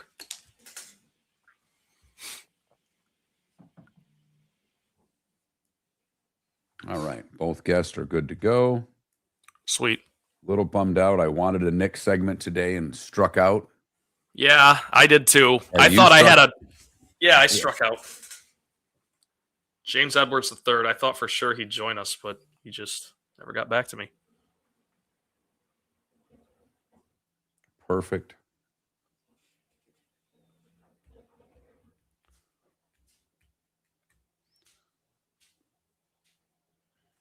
Yeah, we went. We had a good probably 12, 14 hours without speaking with one another, my daughter and I. I snapped on her 2 days ago.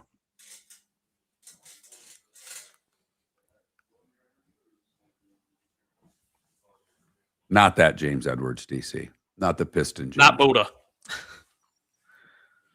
He looked like my Uncle Jim. They had the same mustache. The handlebar. Yeah. What do you? Not handlebar. It's like a Fu Man. Is that what you call that? Yeah. It was awesome. I loved the Buddha. He was great. DC mentioned the microwave yesterday. Didn't say Vinnie Johnson by name, but he said the microwave.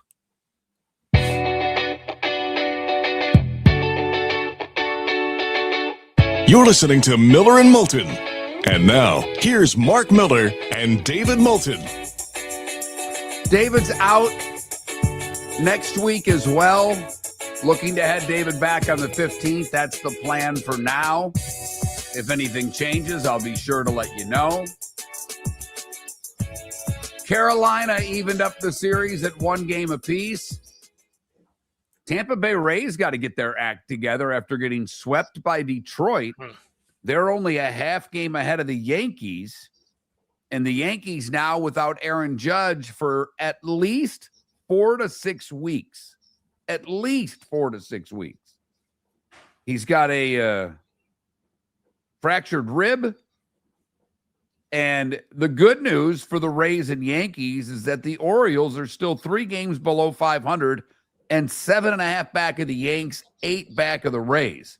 So when we talked a while ago, David and I, about if the Rays just play 500 ball, that's a playoff spot. It may not win the division from the Yankees, but I've got to believe that's still a playoff spot because we're still sitting with just 5 American League teams with a record above 500. It's abysmal what we're seeing in the AL right now. And then also, to your point about the Yankees, with Judge now being out for a while, the Rays could capitalize, and so far they're sputtering in the early absence of Aaron Judge. Well, they did, obviously lost the 3 to Detroit. Playing the Marlins this weekend. The Marlins playing a little bit better. Yeah. But you got to, the Rays need to get 2 or 3 from the Marlins. Just right the ship after a bad series against Detroit. They're now 2-8 in their last 10. So I'm not worried yet about the Rays, but we've talked about it. The bullpen's used a lot, and the pitching was not good again. I mean, Detroit hit hard against the Rays, and Detroit offensively has been awful this year. No, they don't hit like that at all. So, I mean, if you were going to panic after one series, Rays fans would be panicking about their pitching, but I don't think there's any reason to do that. You're right. Just right the ship against Miami and turn it around. Right. So that's going on. Yankees and Boston play this weekend, but, I mean, it's not like, that's not a rivalry between teams. It's a rivalry between fans, in my opinion. And the Red Sox are the worst team in that division. The AL Central's god-awful. The Twins are 6 games below 500. They're in 3rd place. The Athletics and the Rangers, 2 games below 500. They're only 2.5 out of 1st. So it's wild. And then you look at the National League where obviously the teams are better, but the Diamondbacks, Phillies, and Padres and actually the Cardinals now. The Cardinals, Diamondbacks, and Phillies, 4 games above 500. The Padres, Cubs, 3 games above 500. And the Nats have dropped below 500. The Reds are a game above 500. The Pirates are the leading wild card team at 5 games above 500. So you've got clearly, Brewers up 4.5, Braves up 8.5, Dodgers just like that because the Padres have stunk lately. The Padres were leading that division a couple of weeks ago, and now the Padres are 7 back. The Diamondbacks have passed the Padres in the National League West. So, we clearly have you've got 6 teams. How surprised would you be? Rays, Marlins, Guardians, Braves, Brewers, Dodgers. If all 6 of those don't make the playoffs, what would be your level of surprise?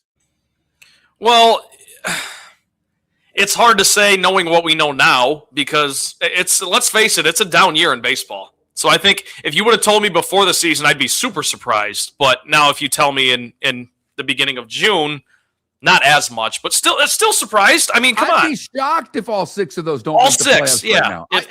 I think they're damn near locks, and we're not even to June 6th. Yeah.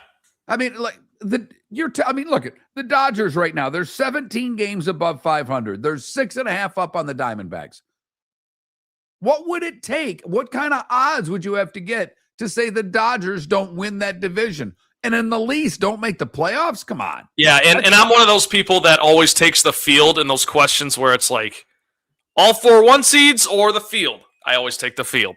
If it was Dodgers or the field, I'd bet the Dodgers without question. The Brewers, they have the smallest lead of the National League division winners. The Braves are 8.5 up on the Phillies. Could the Phillies catch the Braves? Absolutely. We watched the Tigers come way back 2 years ago. We watched the Guardians catch the Tigers a year ago. We've watched the Mets collapse forever. So could the Braves fall apart? Of course they could. But the Braves not win the division, I think highly unlikely. The Braves miss the playoffs? No, I wouldn't bet on it. But the Brewers, they have the shortest lead in the National League, 4.5 games. The Cubs are the team I trust the most in that division. They're currently in 4th place. They're only a game behind 2nd place Pittsburgh. But they're 5.5 back. All the 5 teams are still over 500. I would give the Cubs, based on the money they've spent and the roster they have, the best shot to catch the Brewers. But based on recent history, we've been counting the Brewers out for a half a decade, and they just keep winning. They had the best record in the National League last year. So, you're right. As far as that division goes, it's really those 2 teams. That's at least who you trust and what we've seen in recent history. And the Guardians are only up 2 on the White Sox. But does anybody really believe that the Chicago White Sox could win a division? No, and you're right. That would be how big. What's your comp? Is that that's kind of the Pistons being the 1 seed, isn't it, Trent? Little backhanded compliment there, backhanded shot, but I know what you mean. I get your line of thinking there because even if they did win that division, no one's picking them to do anything. Right. It's certainly the Pistons 2 year. Not this past the season that we're in, but last year when they went from having the worst record a couple of years in a row to all of a sudden making the playoffs. And they gave the Knicks that series. Yeah, because they blew all those games at home. So, it's at least, to me, the Chicago White Sox are where the Pistons were. Yeah, and for them, for that fan base and that organization, you would just find solace in they've found something, but that doesn't mean that this is the year that they're going to break through. But that is a sign of growth, and if you believe in linear growth of sports teams, they're right on track. So credit to them. But, yeah, come on. It's going to be the Guardians that win this division most likely. And the Tigers now, they won 3 in a row. Unless they win, to me, unless they go on a, 15 of 20, 20 of 28 type thing here over the next month and a half, then Scoople's getting dealt. I would deal him either way. I would too. Because I don't think the Tigers are a World Series caliber team, and I also think he's going to walk for nothing if you don't deal him. So I'd deal him anyways. He's definitely walking for nothing. There's no doubt. The question is, I did read an article of where the possibility, and I'm not doing this from a Tiger standpoint. I'm doing this from a baseball standpoint. Would you deal Tyreek Skubal if you were whatever team? Because to me, I think you have to. Yep. So where does he go? And the teams that I heard are the usual suspects. The Dodgers. Great. That's all I need. I mean, that would suck if that happens. Yeah. To give them another arm, another great player. Come on. But I saw the Braves because Sale's older. Strider's not really, coming off the injury. Is he a true one? But the Braves don't have a lot in their system. So who's the team that can give Detroit enough? And I know the Rays have pitching. The Rays have a great system. Is that a team you would look at trying to get something from? Would they make that move? And it doesn't sound likely, but they were trying to get Freddie Freeman and they were trying to get Shohei Ohtani a few years ago. So I'm starting the sweepstakes if I'm Detroit now. Me too. Absolutely. And you want to be able to pick and choose. You want to get the best deal, but unfortunately the Tigers don't have a ton of leverage because teams are looking at him and saying, he's going to walk anyways, and your season is plummeting. Well, the other side of it, though, is you got to deal with Boris, which sucks. And can you convince the team that they can re-sign him, or are they just renting him?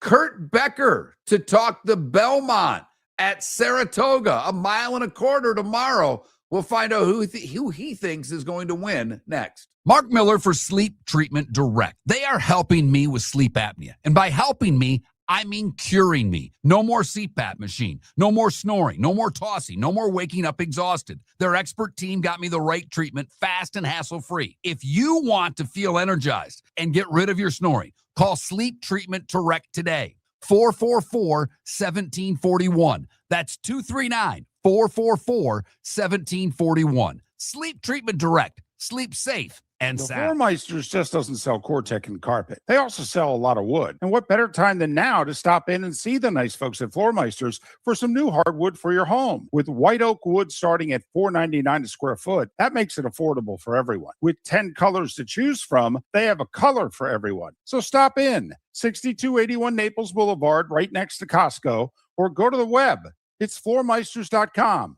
Floormeisters.com. Floormeisters, just keeping it real. American Paint Supplies, celebrating 30 years in Naples, is proud to be the exclusive Farrow & Ball dealer in Southwest Florida. The best thing to come from the UK since the Beatles, Farrow & Ball has the colors and paints at American Paint Supplies. See why all the designers and painters choose Farrow & Ball. For 30 years, American Paint Supplies provides the perfect pairing of service and expertise. On 6100 Shirley Street in Naples off of Pine Ridge, or online at AmericanPaintSupplies.net. American Paint Supplies is your one-stop shop for all your coating needs. Your roof is your home's first line of defense. At Pelican Roofing of Florida, Ronnie John and their team bring years of experience to protect what matters most, your family and your business. From residential repairs to large-scale commercial roofing, we deliver honest work, fair pricing, and quality you can trust. An upgrade on your roof can lower your insurance costs. Don't wait for a leak to turn into a disaster. Call the experts at Pelican Roofing today. 1-866-9-PELICAN. That's 1-866-9-PELICAN. Online at PelicanRoofingCompany.com. CCC 13325. This is Miller and Moulton.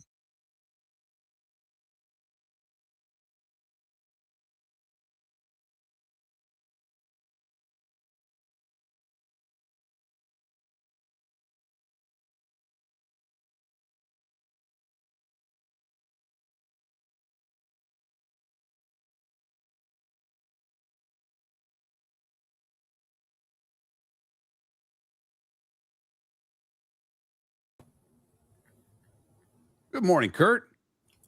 How you doing today? I'm doing well. How about yourself? Good. Ready for this race to get back to New York. It's not the same without the New York crowd. Agreed.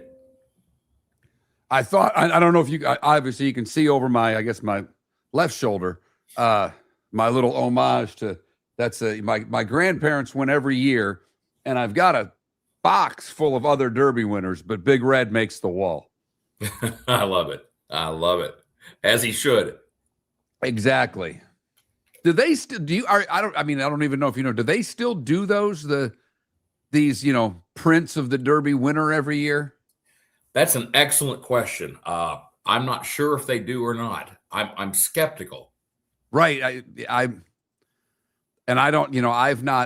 It's my bucket list item. I've never been to the race. And I have no idea. So it's coming soon for me.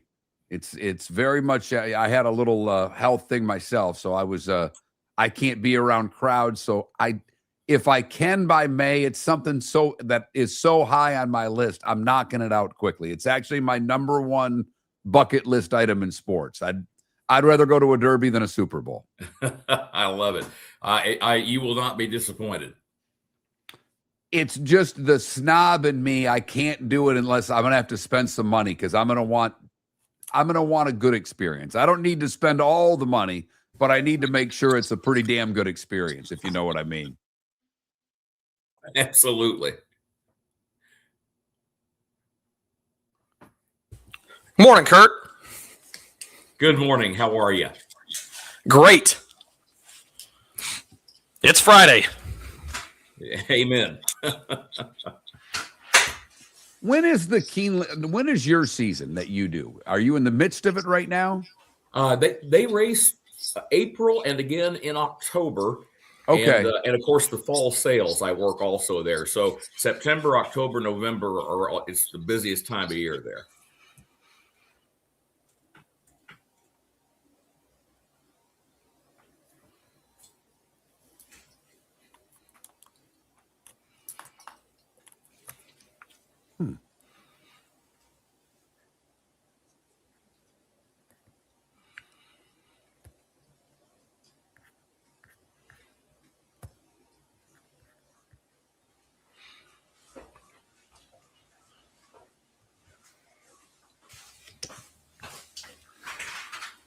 Trent, I may have to have you do the first hour. I may have to try to have you. I don't know. Are you able to? I'm going to have to have you maybe re-sign in to StreamYard. I got to deal with my guy at Audio One, but the final segment of the first hour is only 5 minutes as opposed to 15, or, the whole thing. Yeah, that's weird. I don't know why. Yeah.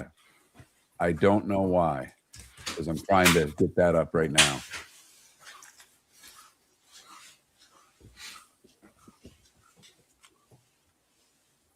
Huh. Strange.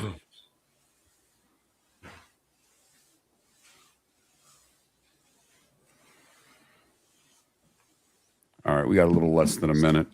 Okay. Great field, Kurt. I mean, This is a fantastic field. I agree. I don't know how much people are going to be watching, unfortunately, with no chance for a Triple Crown. This is where I think they lose so much momentum without even, just the field that was in the Preakness. Right. But they watch around these parts, that's for sure. Man, that's no kidding. It's fantastic. Yeah, we'll be. My guess is we'll be number 2 for the Belmont. It'll be Louisville 1 and Fort Myers Naples 2, and then we're in Tampa as well. And the St. Pete market does pretty well for horse racing, obviously. Sure.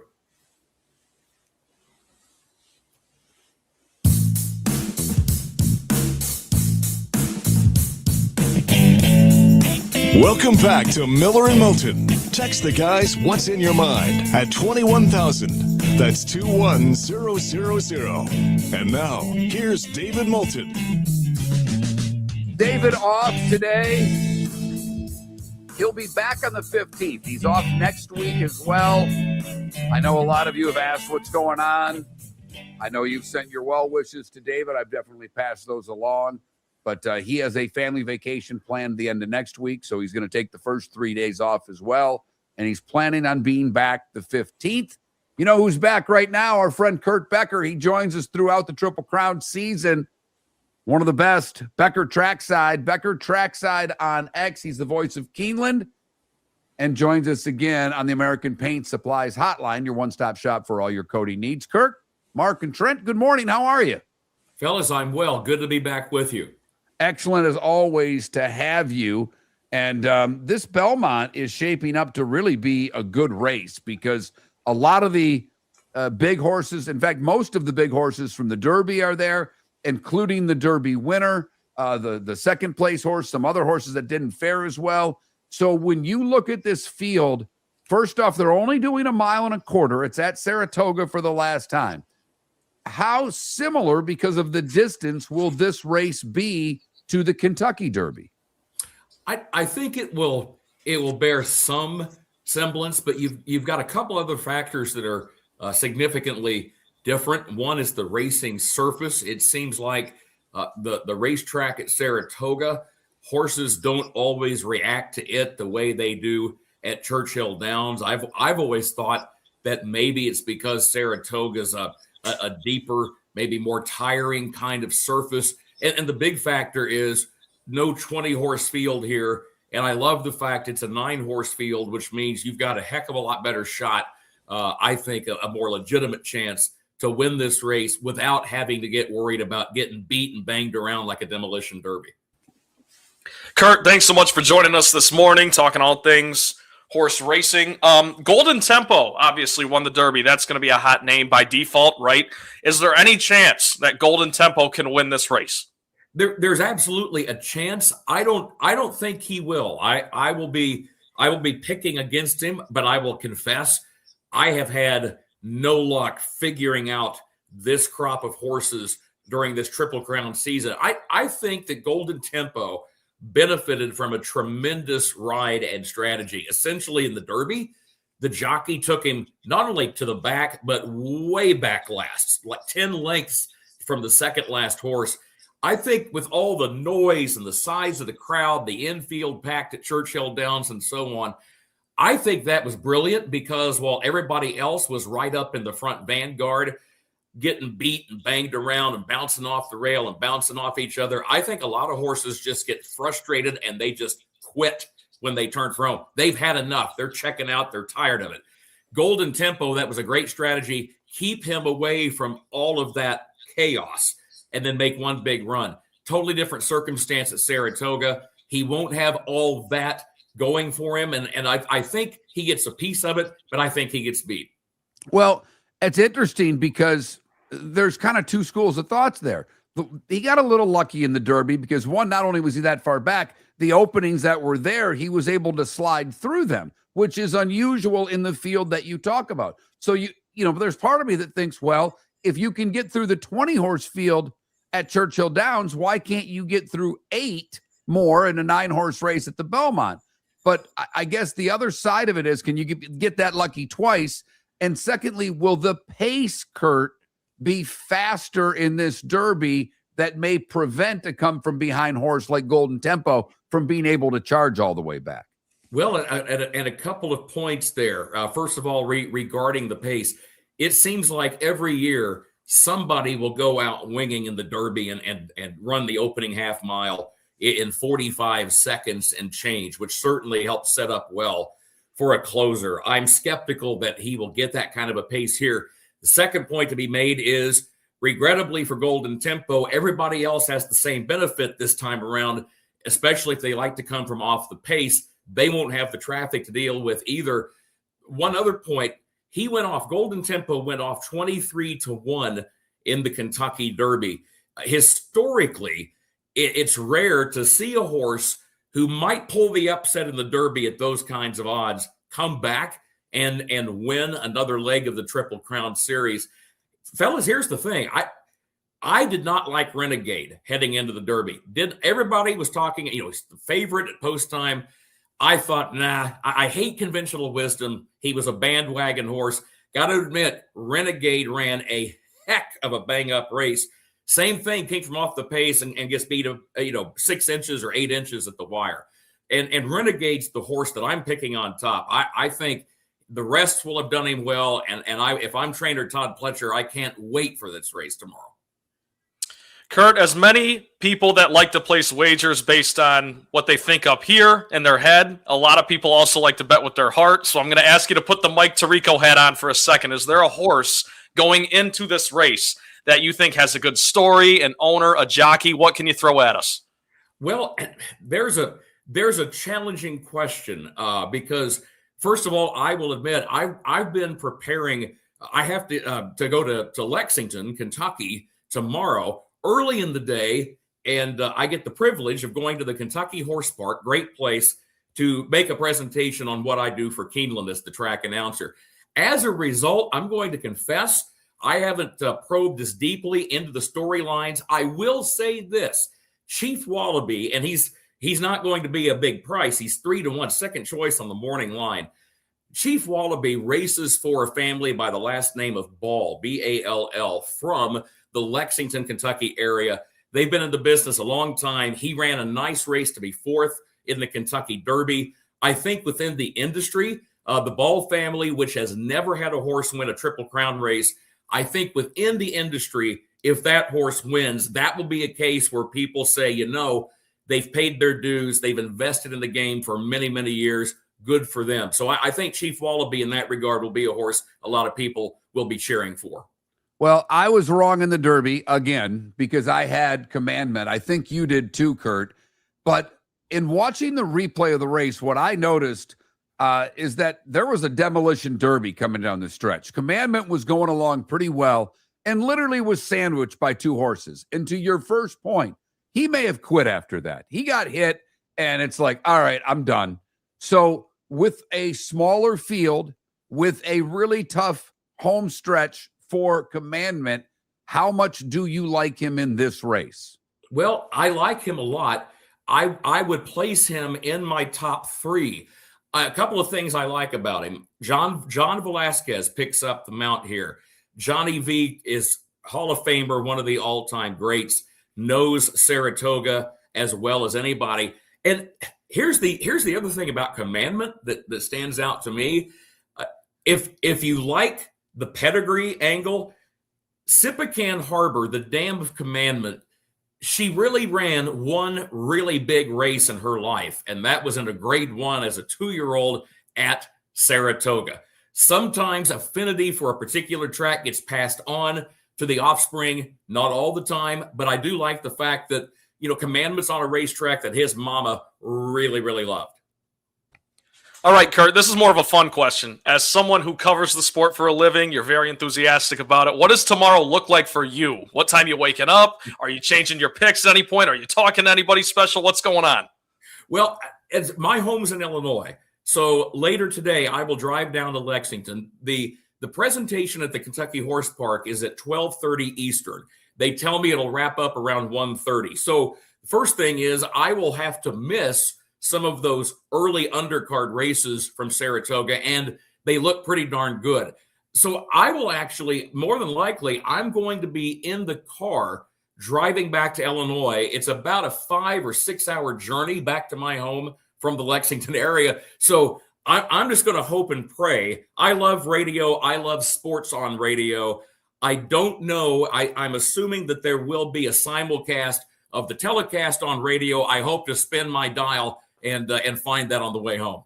I will say that's where Sirius XM's your friend. Even though we're on terrestrial radio, I have it in my car just for occasions like this. All right, it's a really high chance it's like a 40% chance of rain and thunderstorms. The thunderstorm part sucks because obviously that can delay a race. But from a rain standpoint, is there a mutter in this one that you like? If the weather is what they think, does that change your thoughts on Renegade? We haven't even mentioned Emerging Market, which is another really good horse in this race. Is there a horse based on its experiences so far? And a lot of these horses, obviously, we're dealing with 3-year-olds. They haven't run a ton. So is there anyone that you like if the track's sloppy? I'm going to preface this answer by saying, what's nerve-wracking about joining you guys is the listeners in your market are horse racing savvy. And when I come on and join you, I am scared to death. There's going to be people in the audience say, where is he coming up with this idea? With that said, to me, Golden Tempo is a horse that his stock goes up if you end up with a wet track tomorrow at Saratoga because of his sire Curlin primarily. I don't immediately recall if Golden Tempo's run on a so-called off track, but his sire Curlin, he loved the off going, and a lot of his offspring do. So yeah, you get rain at Saratoga, you get rain at the Spa tomorrow, and Golden Tempo probably moves up on my list. Kurt Becker covers horse racing. Last thing from me for you, Kurt. Give us someone in the middle of the field who you think has a little bit of value. I'm a betting man. I usually like to take the long shot, but not unrealistically, if you know what I mean. Who's someone in the middle of the pack that you like? If I were to do that, and it is tough. It's tough in a smaller field to find that kind of value. I would go with Otino. That's a horse from the barn of trainer Chad Brown. You've got Dylan Davis aboard, 20-1 on the morning line. Ran a pretty solid race to be runner-up in the Bluegrass, where I call races at Keeneland back in April.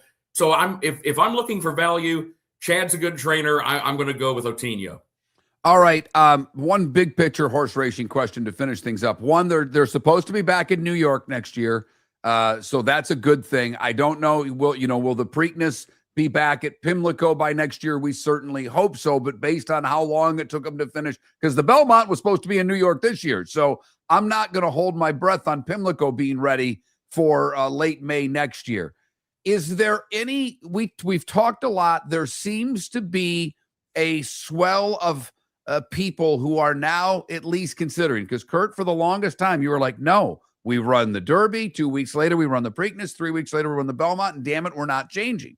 You've even come around and said, maybe it's time. So when I can hear you change your opinion on this, what's the likelihood, and I would just say by the end of the decade, that we're May, June, July for the Triple Crown? I think by the end of the decade, that is a possibility. I don't know if it's probable. I do think that racetracks and racetrack management, they more and more have an eye toward what they think marketing-wise might work best. An example is Churchill Downs. They've pushed the Derby back and back to a later start time. They ran the Kentucky Oaks in prime time. There's a thought that Churchill might eventually run the Derby under the lights. So there's a possibility. I'm going to say this before we wrap up, fellas. I found an old stash of notes I had made years ago in the Triple Crown series, and I will admit I'd forgotten this. There was a time, a lot of your Triple Crown winners, there was 1 week between the Kentucky Derby and the Preakness. And for a lot of your Triple Crown winners as well, they were, I love the classic era. I'm not beating up on those horses. Let's also inject some context. A lot of times they were beating 2 or 3 foes in the Belmont. They were running in the Derby when there were 7, 8, or 9 horses. It's such a different game today, fellas. It's not the same.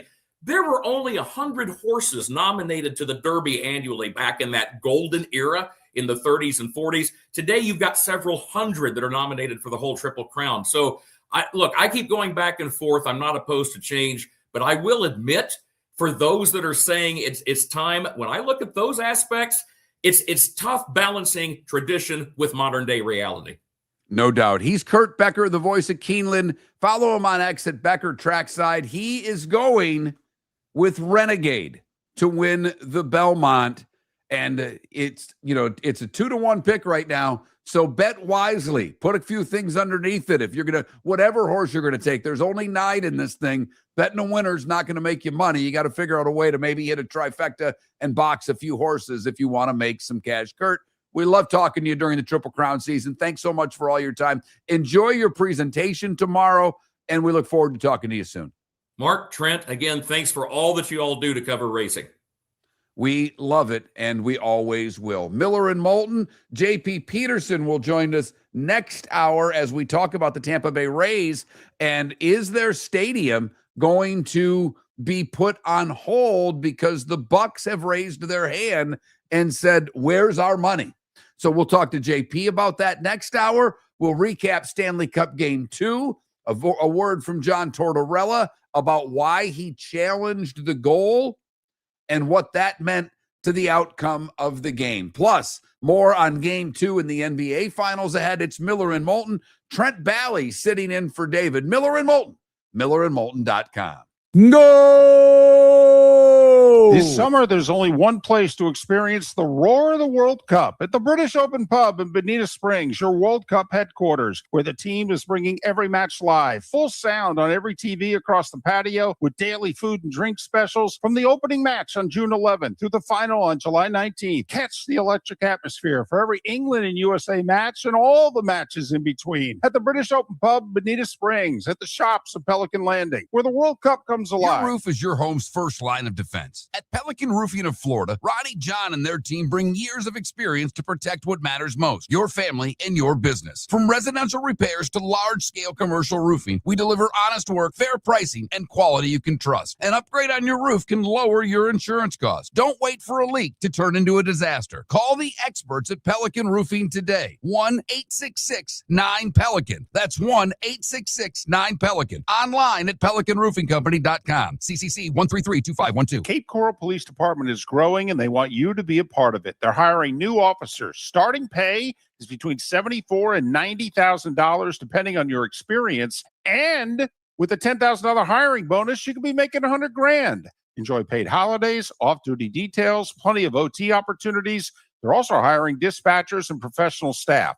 So go to capecops.com. capecops.com. Be brave, be best. Be Cape. American Paint Supplies is your one-stop shop for all your coating needs and has been for 30 years. American Paint Supplies is also your #1 Festool dealer in Southwest Florida. If you are a builder, cabinet maker, painter, or power tool enthusiast, Festool craftsmanship can be found at American Paint Supplies. Celebrating 30 years of service, and Festool is celebrating 100 years of excellence. Come to American Paint Supply for a perfect pairing of service and expertise on 6100 Shirley Street, Naples, off of Pine Ridge, or online at AmericanPaintSupplies.net. Floormeisters just doesn't sell Cortec and carpet. They also sell a lot of wood. And what better time than now to stop in and see the nice folks at Floormeisters for some new hardwood for your home. With white oak wood starting at $4.99 a square foot, that makes it affordable for everyone. With 10 colors to choose from, they have a color for everyone. So stop in, 6281 Naples Boulevard, right next to Costco, or go to the web.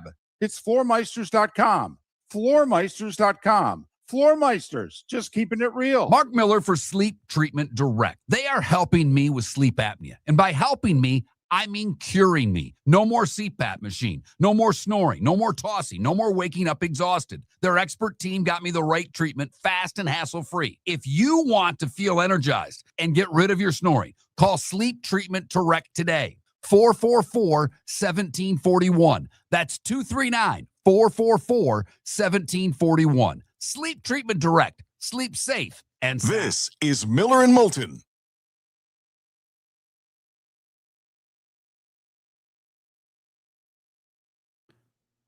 I don't think so, Mr. Spivey. I don't, but that's why I wanted to get JP on. He's dialed in on this, as you all know, from as many times as we've had him on the show.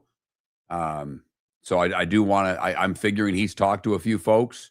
And I know that one of the council members that was just appointed wants to get someone kicked off the sports authority. So there are a few, local political things that are going on.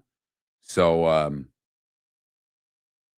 we will discuss that. And Tartar or whatever you want to be, it clearly was a goal. The whistle clearly blew. So I was very curious as to why he challenged that. Oh, you are the man, Michael.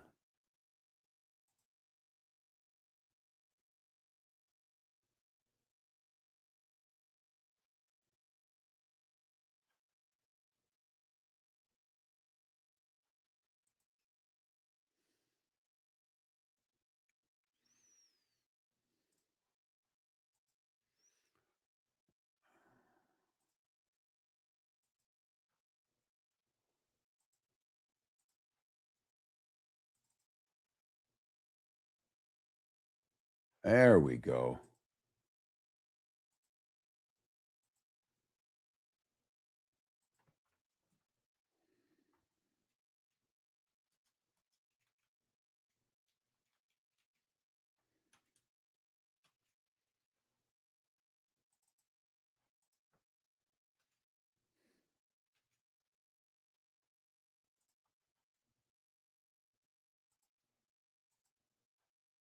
Sorry, little work has to be done here.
He didn't even mention that horse, Jets. I don't know if you listened to that. I thought his point on Golden Tempo, because of its sire, if it's rainy, that is the one thing. We are supposed to have weather. So if Golden Tempo wins, I'd be almost pissed because he didn't run in the Preakness, which I know he wasn't. No, that's fine. He liked Renegade for what it's worth, Jets. That's all. And the long shot he likes is a Tino. All right, now talk again, Trent. Hello? Hello? Test. I got to wait till you start really talking because you are loud today. So.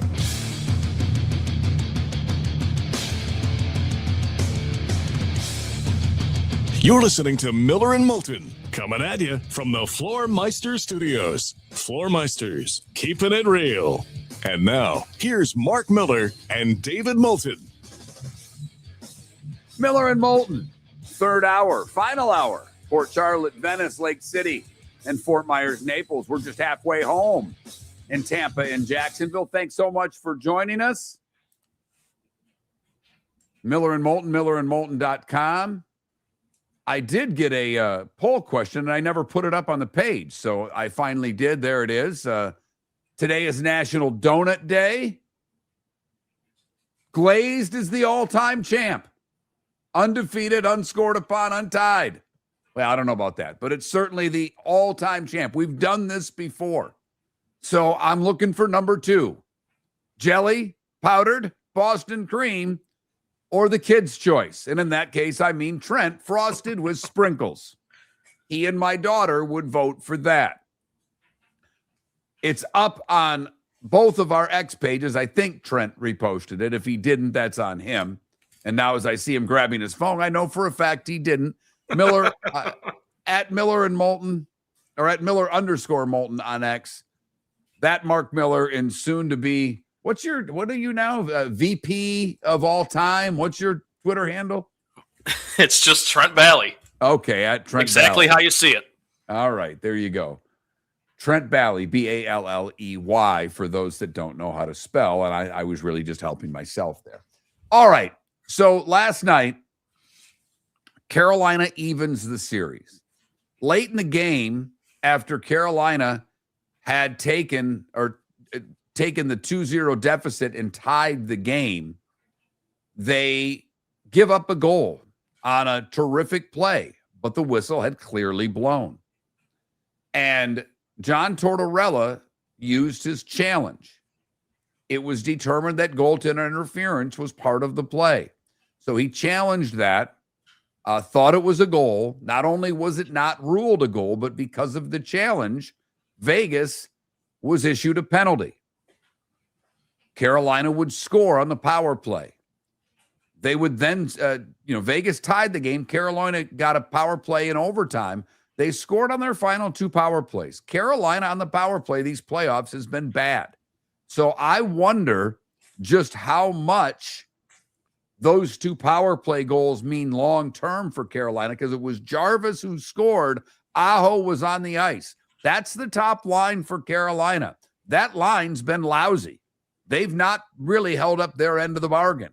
And Carolina's been winning despite that. So a lot to unfold there. But first, I want you to hear what John Tortorella said after the game about the challenge. I saw a loose puck in front of Freddie. Our player stabbed it, didn't move the goalie, and it goes through him and to the other side. I challenge it 10 out of 10 times. Would you really, John? Because I thought it was a bad challenge at the time. Trent, you said your phone blew up with people. Not only that, you were on X and seeing that. The two people that I text, one's a good buddy, one's my kid who loves hockey.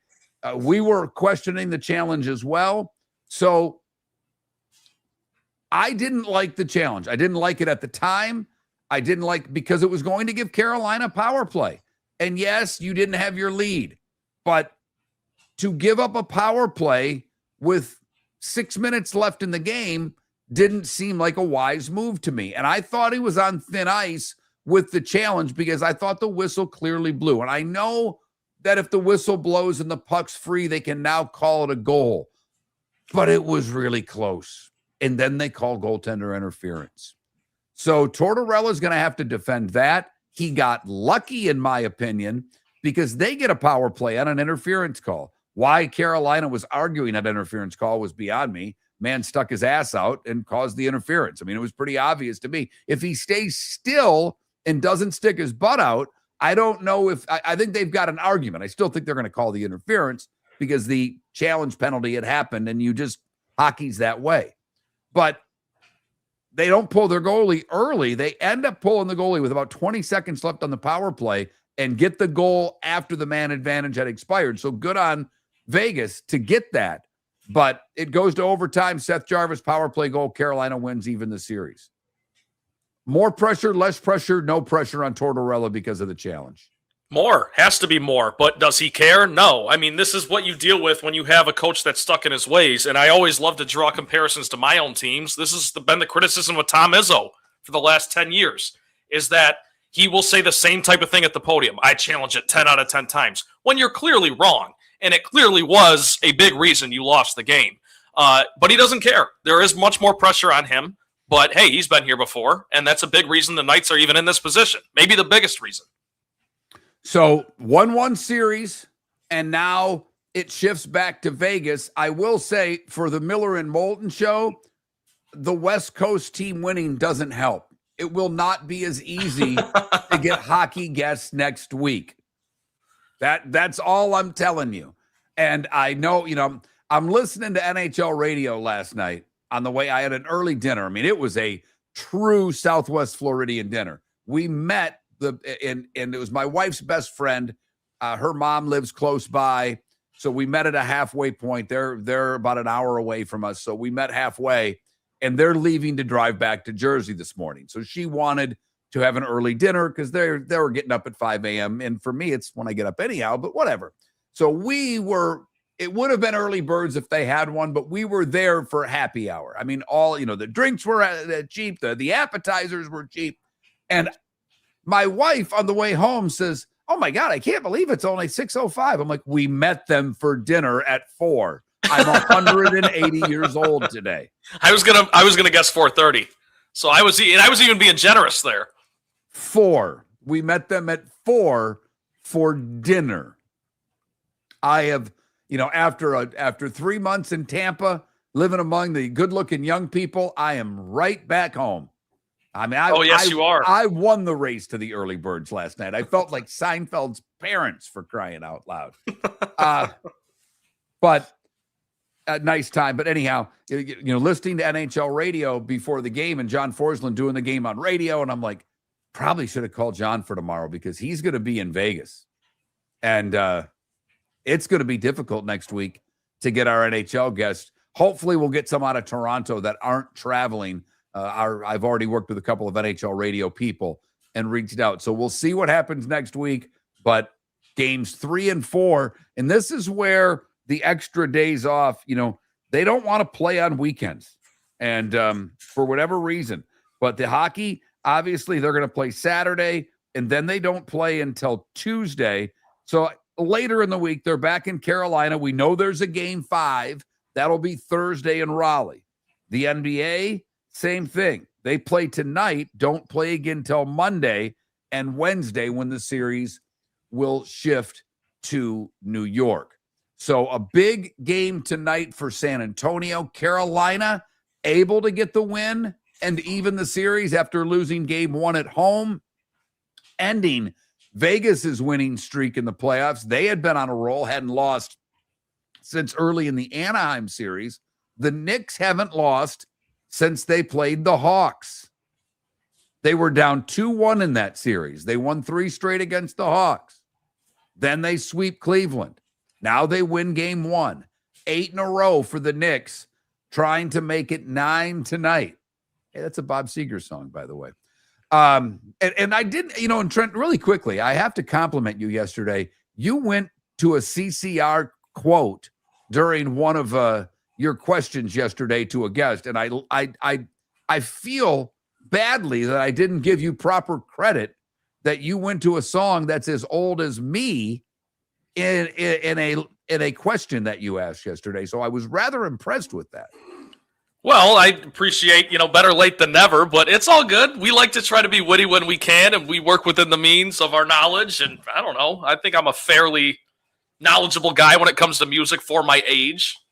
Absolutely. Absolutely. You don't always like some of the best music, but what are we going to do? What are we going to do? You would have been great in the hair metal days. You'd have been hanging out at the Saginaw Civic Center with me. I would have loved it. At all the shows. There's no doubt. There's no doubt. Knicks and Spurs tonight. Our argument, if you want to call it that, has been how much do they just need Wemby to be a grade better? I gave Wemby a C+. He shot horribly. He missed 15 shots. I get it. He had 6 turnovers. That's both career highs in the postseason, which isn't that long. But how much better does Wemby have to be tonight? And I just said if he's a B+, do they win? If he goes from, and it makes, they lost by 10, and it was an 11-0 run late in the game by the Knicks. They were down 1, scored the last 13 of the game, I think. And last 11 of the game. Brunson had 13 in the quarter. So they went down by 1. Knicks go on a run, win the game by 10 points. And if you just take 3 turnovers off the board for Wemby, and instead of missing 15, he misses 10. Well, that ended up, just that right there. Yeah, that's the difference. That's the difference in the game. Yep, and I think Wemby can even be B+ all series, and the Spurs will still find a way to win this thing because he was B+ at best in Game 7 against OKC. That's the other thing. He wasn't even the most important player. It was Champagnie. He was the one that knocked down the 6 triples. Who did they neglect, in your opinion, in Game 1? Trent, if you know what I mean. Who was hot that didn't get the ball enough? Because I know everything goes through Wemby, but I did see some criticism of not feeding the hot hand. So who has to be the hot hand? Who else besides Wemby do you expect to play better? Because Champagnie's a guy, and he did it on the road, which is impressive in Game 7. Usually that's the player that just seems to have a better shot at home. But who, is it Fox? Who is it that has to be better tonight?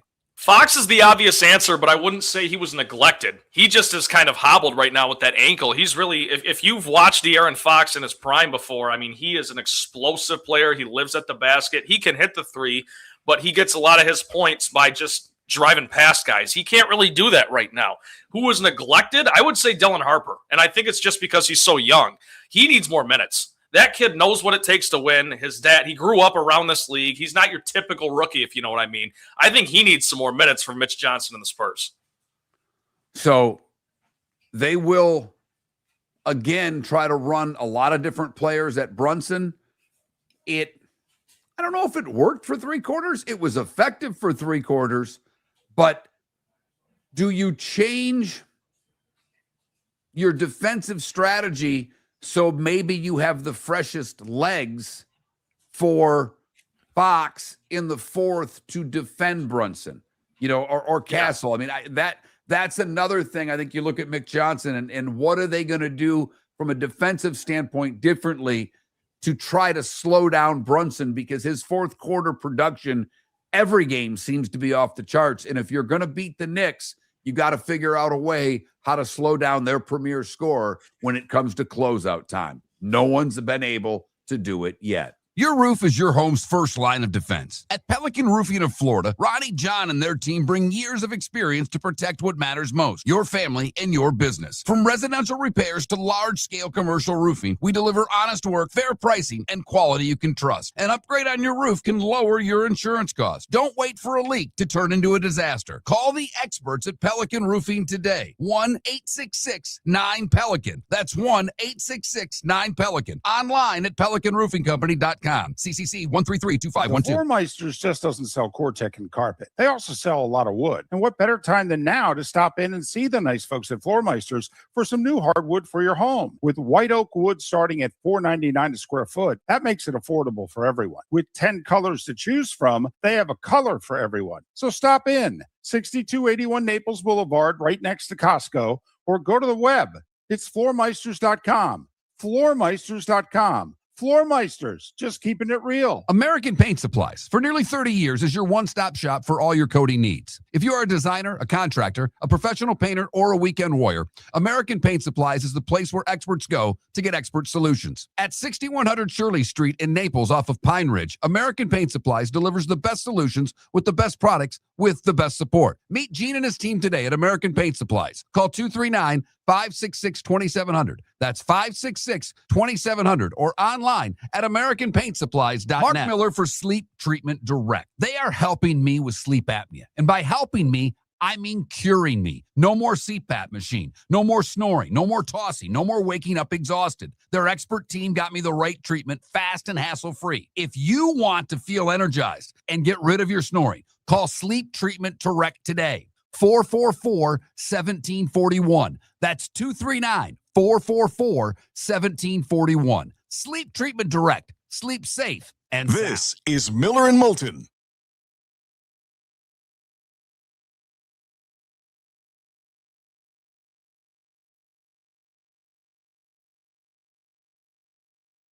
I'm not even gonna let people hear this conversation. You're a soaker. We've got to break this. I did your dishes this morning. They were your breakfast dishes. And they soaked. Your mom's a soaker. I need washers. I don't need soakers in this world. Sorry, I forgot. I'll do them You today. what? I'll do it today. I No, forgot. I already did them. I know. I'll do mine that I'm going to do when I make breakfast today again. Got you. All right. Don't be a soaker. Don't be a soaker. There you saw some parenting right there, everybody. High-level parenting. The damn soaker like her mother.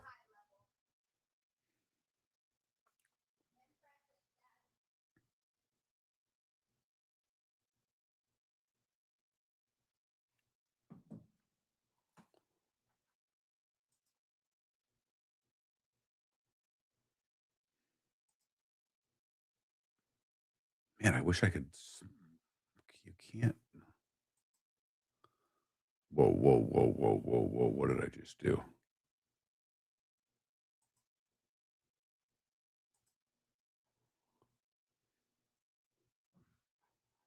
That is really big. I don't remember it being that big before. I guess it is. What are you going to do? Oh, I like that the best. There we go. I'm good with that.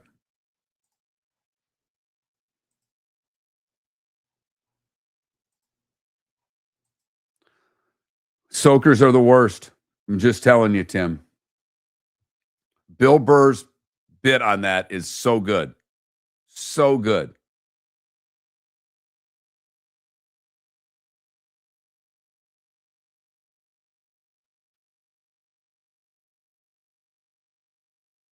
That is one of the, to me, I just looked at, when that bit was going on, I just stared at my wife.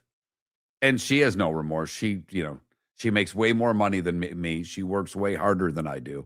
She gets to do whatever she wants, and that's just the way it is, whether I said so or not. But Jesus, she's a soaker, and she's proud of it. And she's at least the soaker that doesn't pull the, oh, I was going to do those, because she doesn't even think that. She soaks them knowing that I'm going to do them. What's Bill Burr's line? Yeah, that's why I'm watching dishes in lukewarm water with scrambled eggs running through them. That's what happens.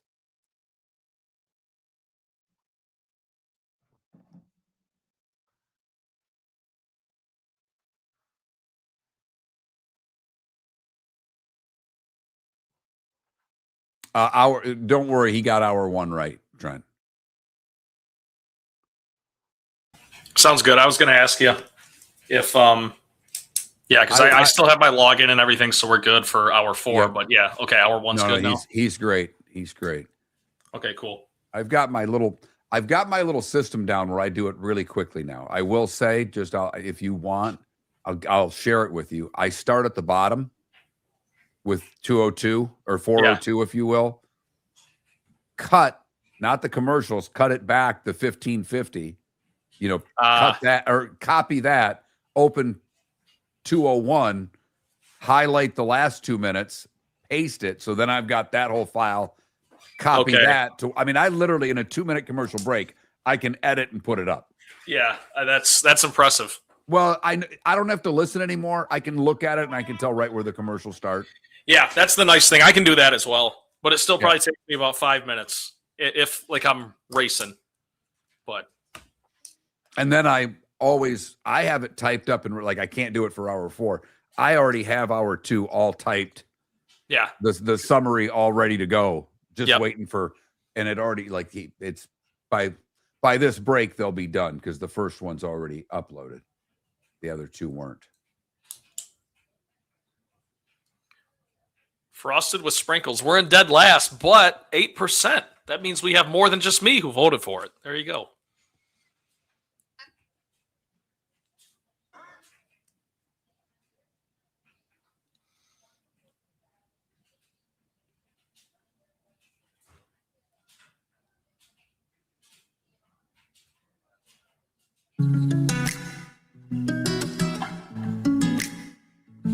Welcome back to Miller and Moulton. Text the guys what's in your mind at 21,000.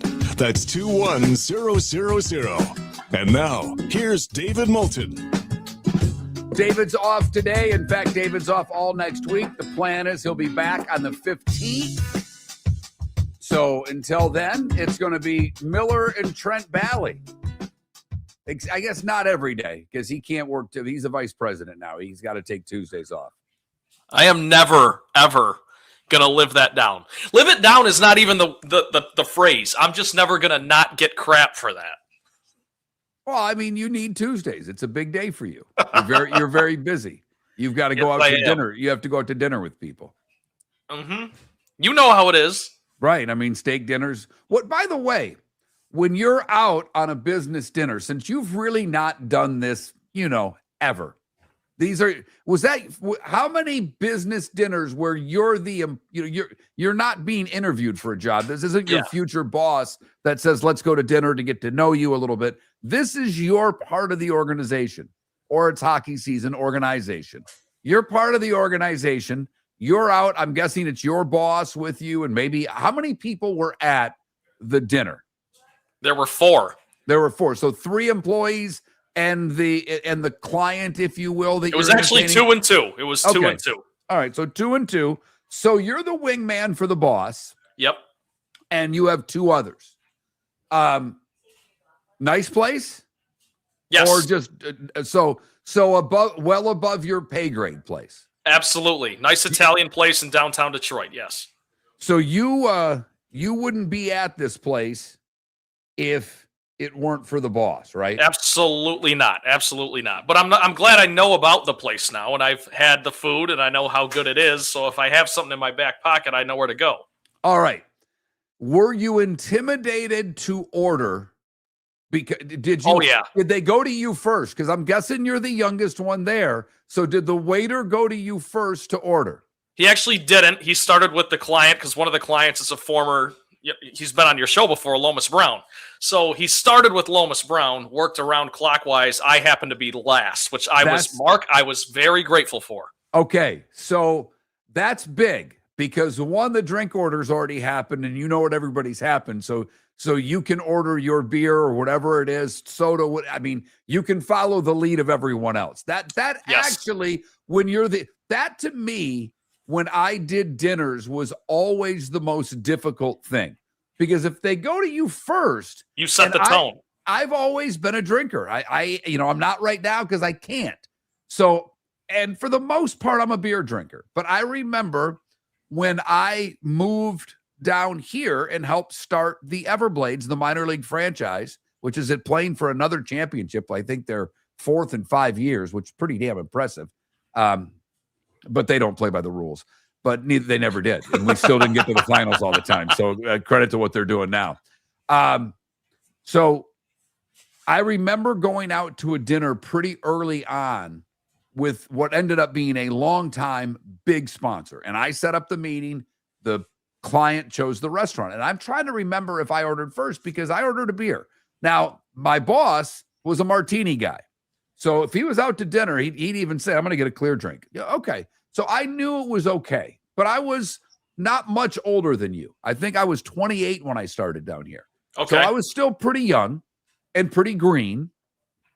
And certainly when it came to client meetings in the atmosphere we were in down here.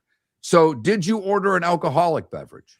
I did not. And actually, I was the only one at the table that didn't. And I was going to, except the other guy ordered something on the rocks, and I was like, okay, that was very expensive right there. And I knew my boss was picking up the check. So I'm trying to like toe the line between playing along, but also not piling on. I'm surprised you didn't just order a beer. Now, no.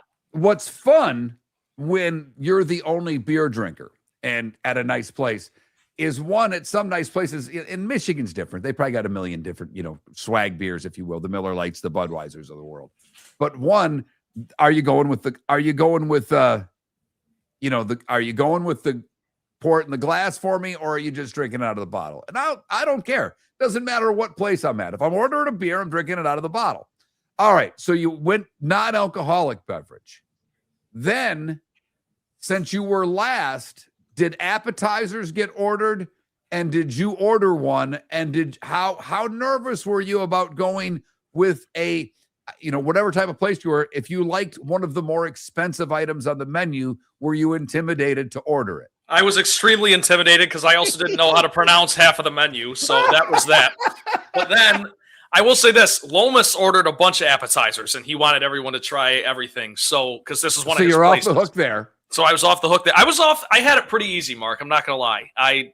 The next one, I might be able to report back to you on Wednesday about how things went this coming Tuesday, because it's going to be a lot different, I imagine. Oh, you got another one. You got another client meeting. Look at you.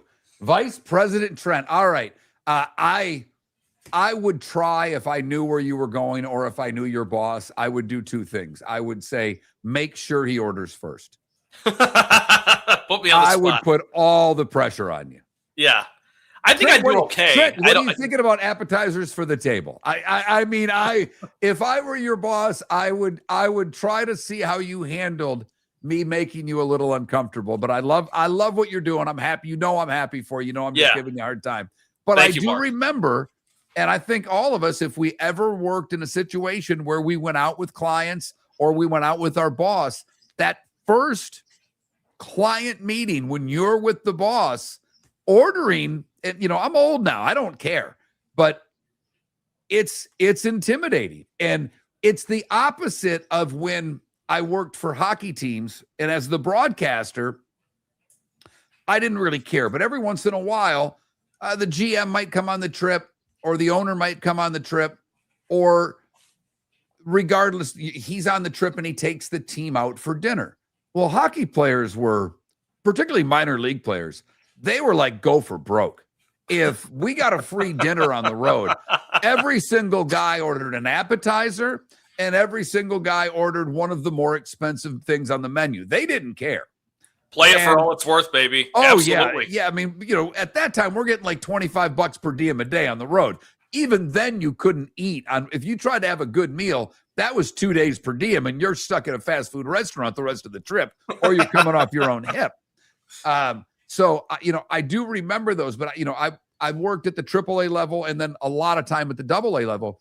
But at the AAA level, our boss had worked for Ringling Brothers for years with the Disney on Ice and the circus, and he knew all the good restaurants in every city we were in. So he would always take us to some pretty cool places, and we would do it after the game, and he would arrange it so the restaurant would stay open late. We generally had the whole place to ourselves. Nice. And it was always a classy thing. Then you go to the AA level, and our first coach with the team I worked at here in Southwest Florida, good coach, he thought Outback was a really high-class meal. He was not a foodie. I remember your Outback story about they were a potential sponsor. They've never been a potential sponsor. I don't know if I could, honestly, if they called today and wanted to give us money, I would have trouble accepting it. But didn't you say something about dog food and Outback on the air, and it got back to somebody? It's glorified dog food. I've said it a million times. It's junk. I will say their loaf of bread they give you, I think that's decent, and their croutons and their salad are okay. Other than that, you can have the place. Talk about a backhanded insult right there. But that's where, if we would go to a Longhorn Steakhouse or an Outback, that was his meal. The next coach for the Everblades played pro hockey in Montreal. Jerry knew what a good restaurant was. And every time Jerry was taking us out, the game got upped with coach number 2. I don't know if he was as good a coach as coach number 1, but I'll tell you what, he knew how to pick restaurants out. He did a hell of a job in whatever city we were in, picking out restaurants. So good for you. Got through your first client dinner. I'm proud of you, Trent. You're all grown up. Thanks, Mark. It was fun. Pressure's on for dinner number 2, and I'm sure this will be another thing that we keep tabs on.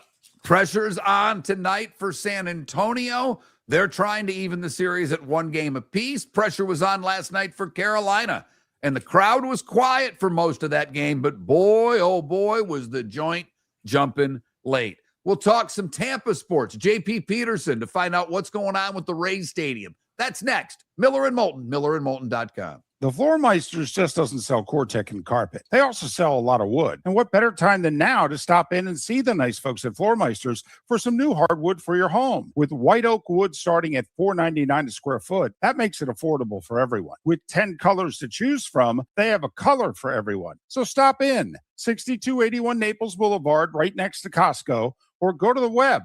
It's floormeisters.com. Floormeisters.com. Floor Meisters, just keeping it real. Your roof is your home's first line of defense. At Pelican Roofing of Florida, Ronnie, John, and their team bring years of experience to protect what matters most, your family and your business. From residential repairs to large-scale commercial roofing, we deliver honest work, fair pricing, and quality you can trust. An upgrade on your roof can lower your insurance costs. Don't wait for a leak to turn into a disaster. Call the experts at Pelican Roofing today. 1-866-9-PELICAN. That's 1-866-9-PELICAN. Online at pelicanroofingcompany.com. CCC 1332512. Cape Coral Police Department is growing, and they want you to be a part of it. They're hiring new officers. Starting pay is between $74,000 and $90,000, depending on your experience. And with a $10,000 hiring bonus, you could be making $100,000.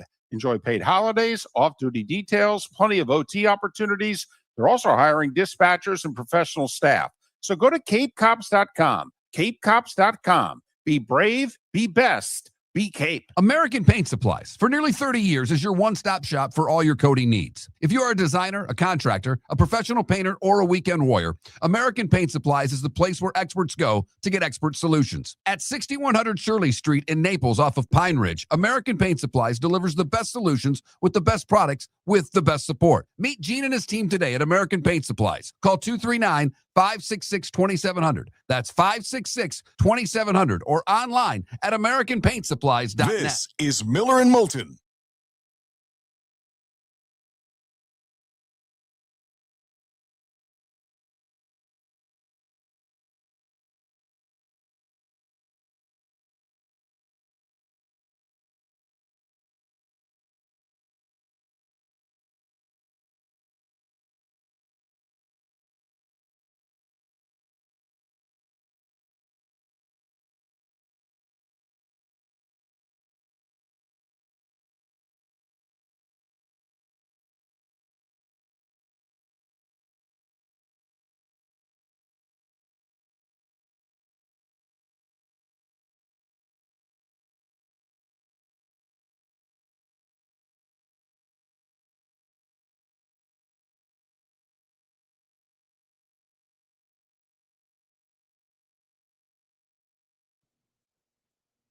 right? 6-packs, that place is legit. They're huge. I mean, they're expensive. It's $19 for a damn cheesesteak, but what isn't expensive anymore?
Yeah, Deadstroke. That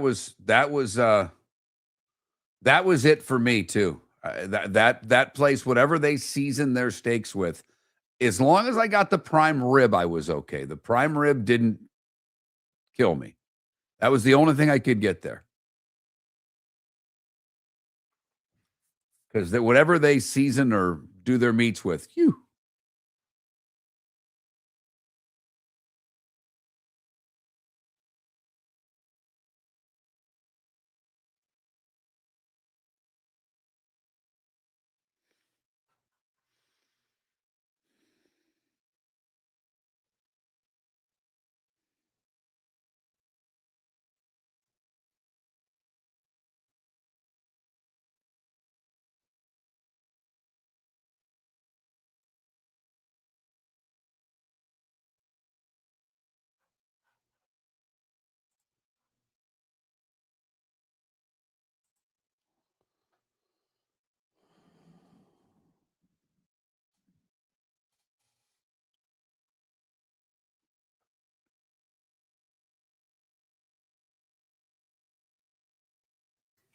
Should I move the mic away from me, Mark? Would that help?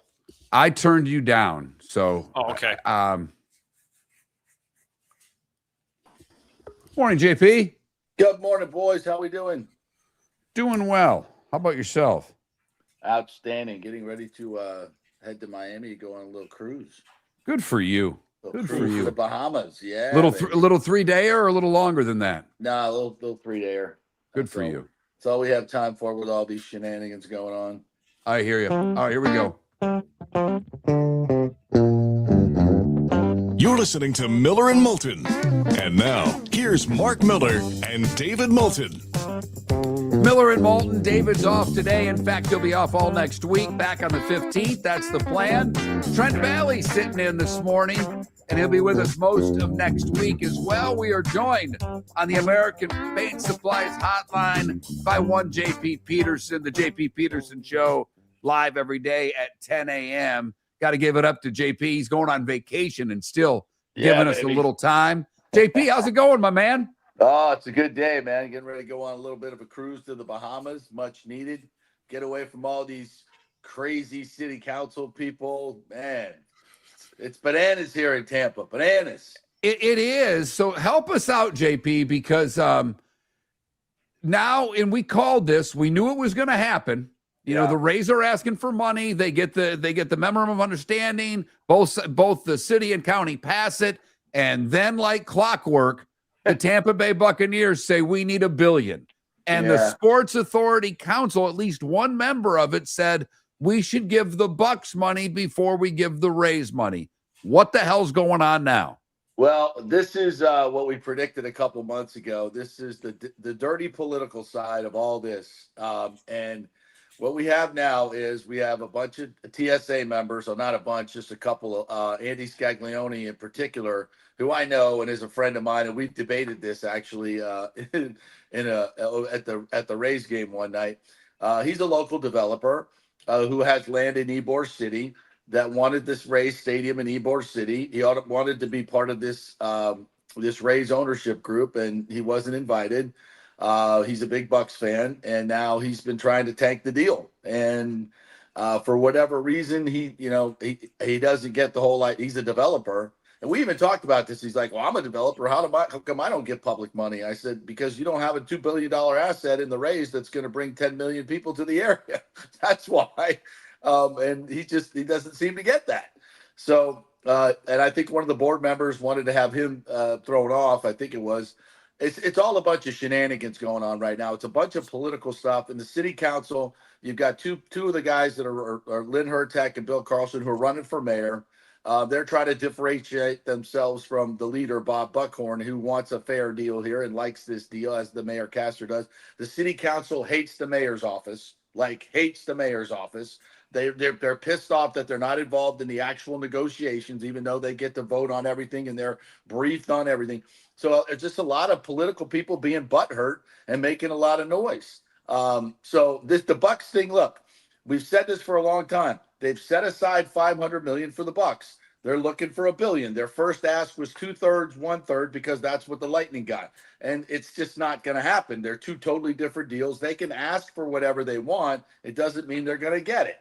The fair deal is getting the $500 million that will take care of most of the shade part that they want to put on Raymond James Stadium, which helps everybody, not the luxury box renovations and all that stuff. So, all this stuff I'm talking about is coming from Ken Hagan, coming from other people within the county administrators. I talk to them all the time. And as far as they're concerned, that was a 5-2 vote. The county is still good. The city's responsible for $180 million. They're going to bitch and moan about it. But in the end, I think Guido Maniscalco is going to be the swing vote. He's a very reasonable man. He's not a knucklehead like Charlie Miranda or the other two who are trying to score political points.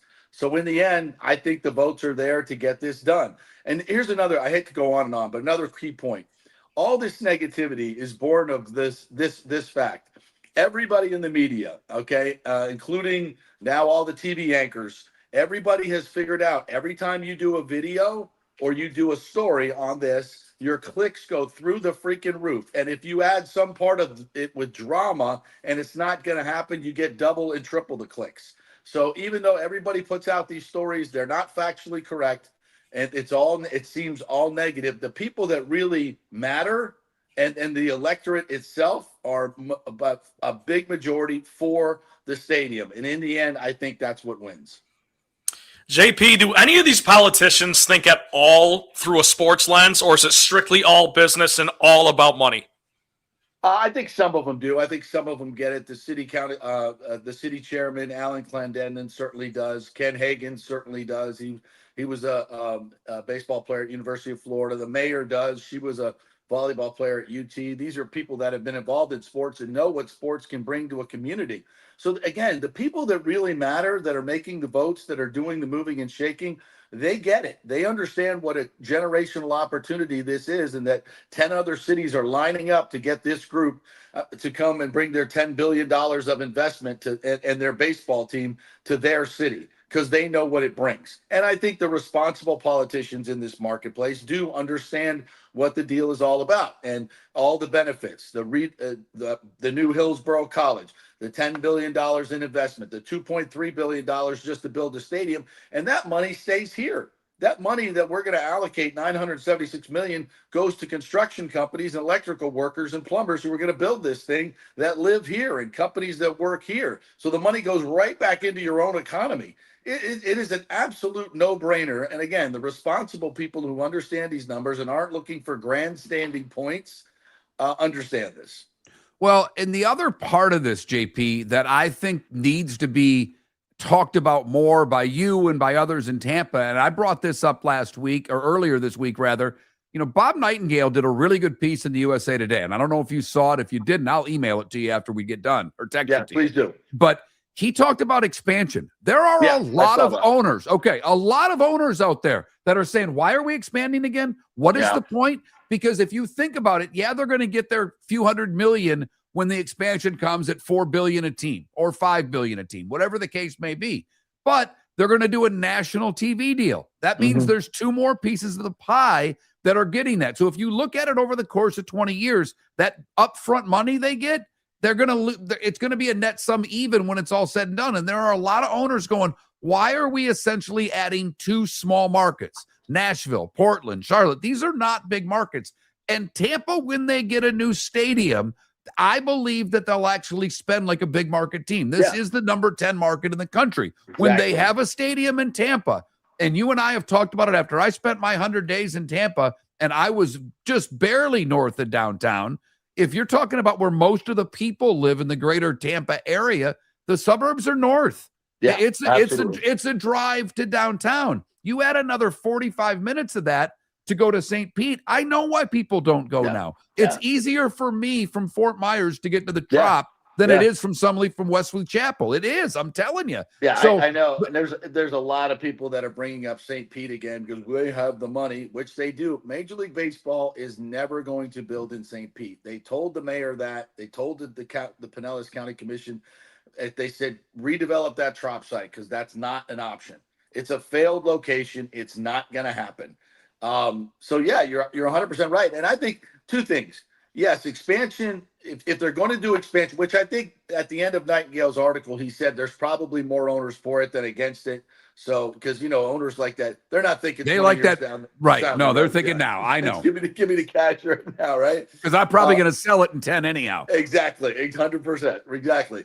So and at the end of his story, I think he came to the conclusion that it'll probably move forward. But even if it doesn't, think about this. If it doesn't, they certainly don't want to lose the 10th largest media market when they're going to go to all these streaming services and networks to get a collective deal. You definitely don't want a hole in your market size at number 10 or 11. So that to me would even make it more important for them to keep them in Tampa Bay. And again, this thing is so far down the road. And I believe, when I talked to Ken Babby and I talked to some of the city folks, there's room for them to negotiate the issues that are outstanding. They're not going to move a whole lot of money at this point, but and even as we speak, there are more federal dollars and more things that are going to happen if this does happen. We talk about light rail being activated because of an area that's going to bring in 9 to 10 million people. That activates federal money for light rail. So you're starting to see the ancillary benefits, the business folks are, of all of what this is going to bring in. The halo effect is what they call it. That it just lines up. And as far as the property tax thing goes, I'm going to talk about that for a second. If they're going to lose significant amounts of revenue, if the first blush is, we got to hold on to our money. Well, when you really look at it, you got to find a way to make more money. You have to find a way to make more money. And what's a better way to do that than bringing 9 to 10 million tourists a year to a certain area that you haven't had before? Like in Cobb County, 9 million people go to the Battery, and 75% of the people that go there come from outside Cobb County. So that's outside revenue coming into your area for sales tax, property tax, parking, all that stuff that comes into your area that will help make up this deficit in the property tax. So it's a must-do. And look, I get the Bucks have been there a long time. They're a terrific tenant, and the Bucks should get some money.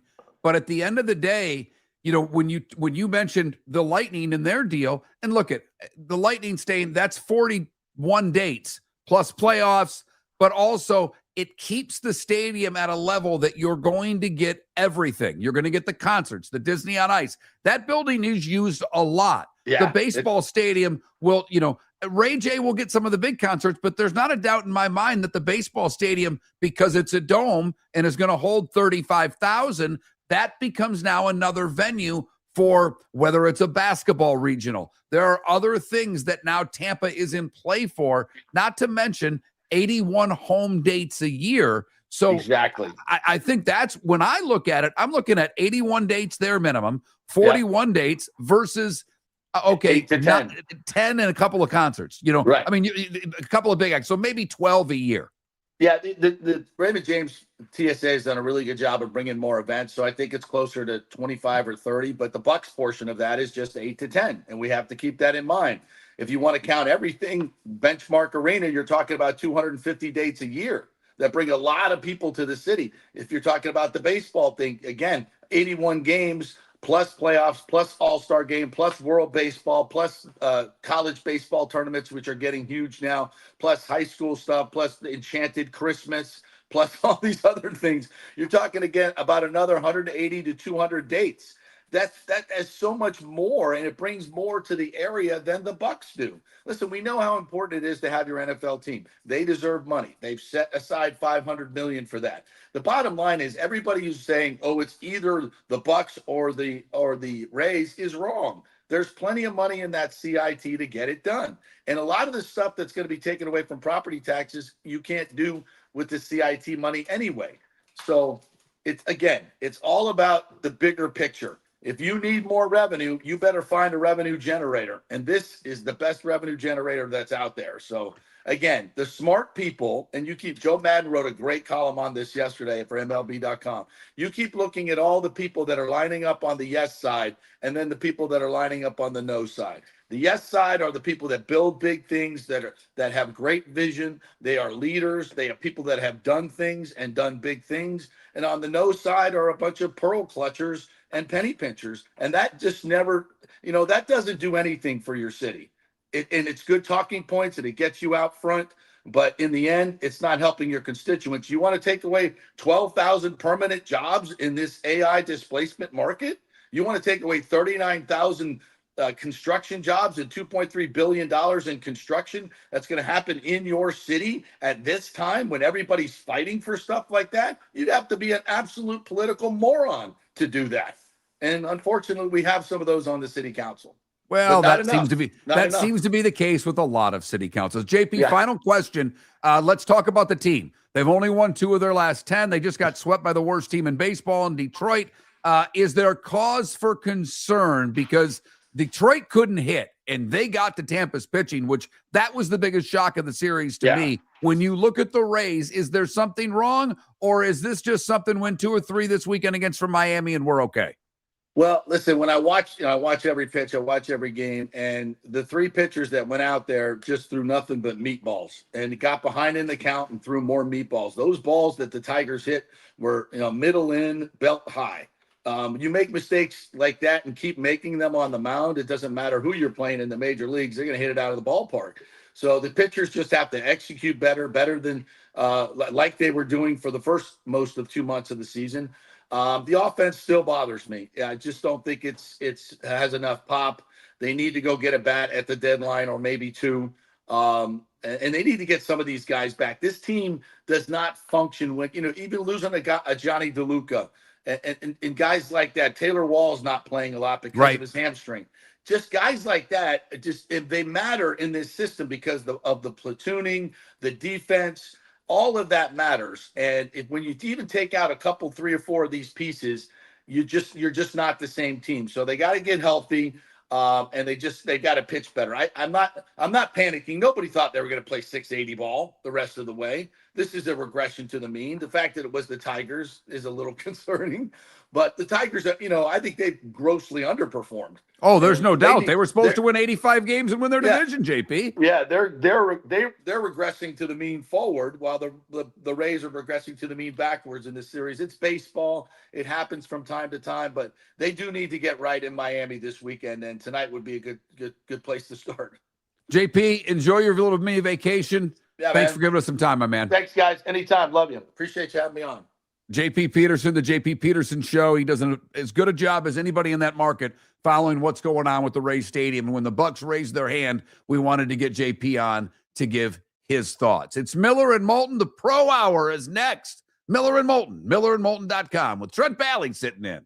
Your roof is your home's first line of defense. At Pelican Roofing of Florida, Ronnie, John, and their team bring years of experience to protect what matters most, your family and your business. From residential repairs to large-scale commercial roofing, we deliver honest work, fair pricing, and quality you can trust. An upgrade on your roof can lower your insurance costs. Don't wait for a leak to turn into a disaster. Call the experts at Pelican Roofing today. 1-866-9-PELICAN. That's 1-866-9-PELICAN. Online at pelicanroofingcompany.com. CCC 1332512. The Cape Coral Police Department is growing, and they want you to be a part of it. They're hiring new officers. Starting pay is between $74,000 and $90,000, depending on your experience. And with a $10,000 hiring bonus, you could be making $100,000.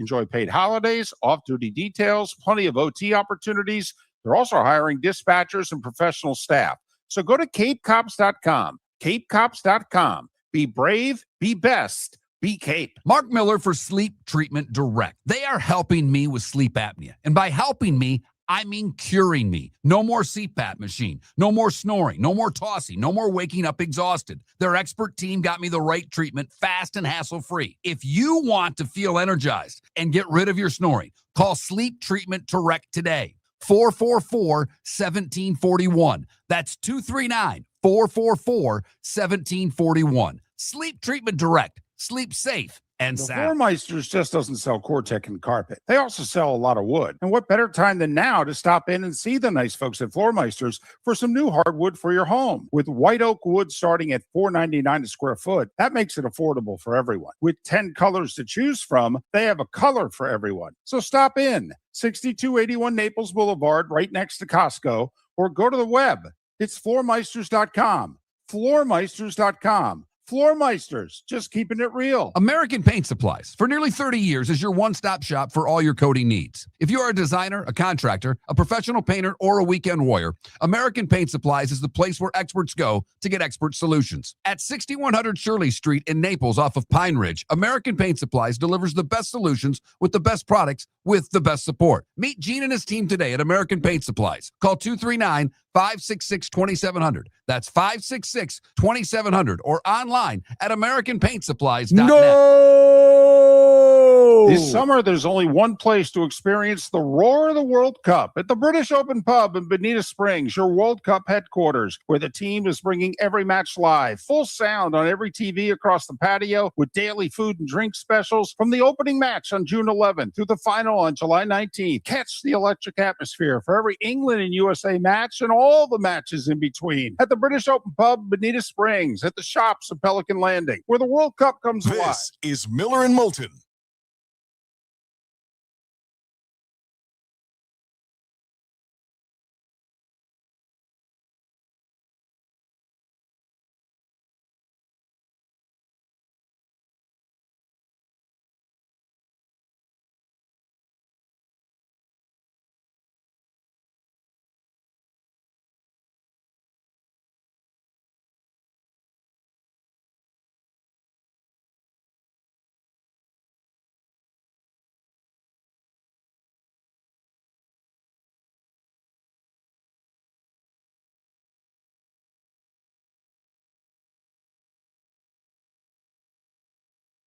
To St. Pete, I don't know where Rick's on the River is. All I know is that it takes me not much more than 100 minutes to get from here to the Trop. If you have to deal with Tampa traffic and go through all of that crap to get to a 6:40 game, you could be dealing with the same amount of time. My drive is longer. The amount of time to get there, if you're leaving at 5:40, is not much different. That's all I'm saying. Tampa traffic's an SOB too. Maybe it's a little different now because Sarasota is such a blank show. But I'm just telling you, I spent 90 days in Tampa.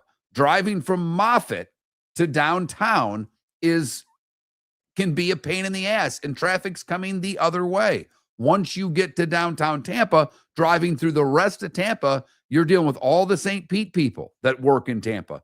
It's a bitch. It just is. I know, Johnny, that again, I'm wrong about everything. I was just there. That drive, people will not make that drive. The drive from here to the now Saturday and Sunday's different. I get it. Monday through Friday, baseball plays a lot of games on those days. It's difficult. And it's a young town. That's not really a town that's going to jump in their car and drive an hour to go see a baseball game on a weeknight.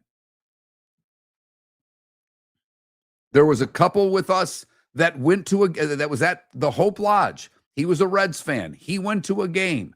We happened to see them in the lodge because I had a breakout of a rash and needed Benadryl. And thank goodness his wife had some. They got back from the game at well after 11:15. I think it was 11:30 they got back from a baseball game that started before 7. So I'm just telling you, based on my research, having just been in Tampa, that's what I'm talking about. When you go to a Rays game from here, there is no traffic. And on the way home, there's even less.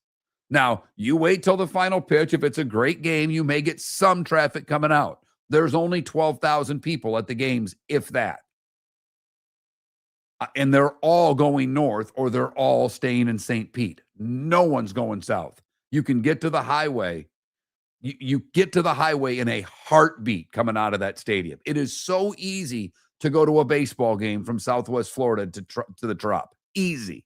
It is a simple drive. I have done it a million times. We used to have season tickets. Yinzer, it's, I think, and EB can chime in if he's still listening, but what is it? Oh, goodness. Name's escaping me of the big neighborhood or big housing development that's east of 75. Oh, crap. Because they were going to build an arena there and put a minor league hockey team in. Lakewood Ranch. That Lakewood Ranch is blowing up east of 75. Lake here's blowing up, and they have no infrastructure as well.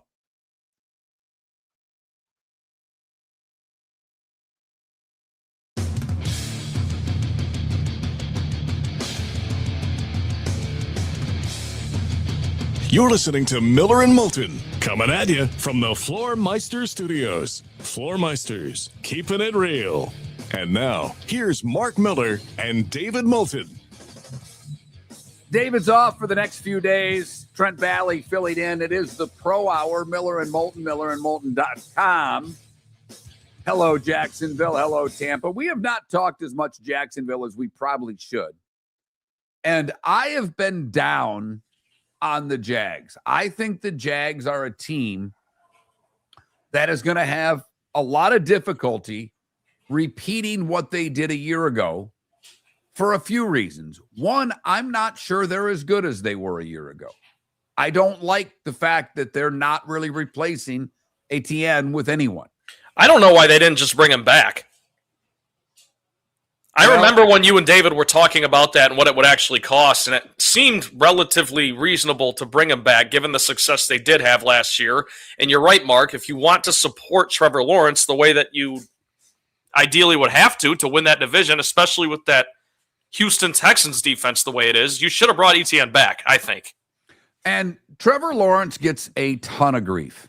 I mean, he really does. A lot of it's deserved because the play has not been great at a lot of times. Their receivers are now better. Now, I know there was talk of maybe moving on from a receiver or two. I don't think that's going to happen now. But, and, you know, we still obviously can have summer trades. But there was talk about moving on from Brian Thomas. I think that would be a huge mistake. They've got Jacoby Myers. You know, Washington came on and played well there. So I do think that they don't need Travis Hunter on offense. And he's taken a little bit of grief as well, you know, coming off the injury now. How's he going to be? But I like them just using Hunter on defense and having set plays. Their offensive line, solid. So I do think there's a lot of pressure on the running backs that are there to be better than what they need. I think, you know, Trayvon Walker's got to come back and be strong. Hines Allen's got to be strong so that they can get the pass rush. Their cornerback should be good. But I don't know if they got a break because they won a lot of big games. They beat good teams.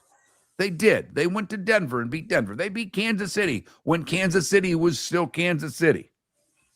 And look, I'm not the only one that's thinking it, because their over-under number is 9.5.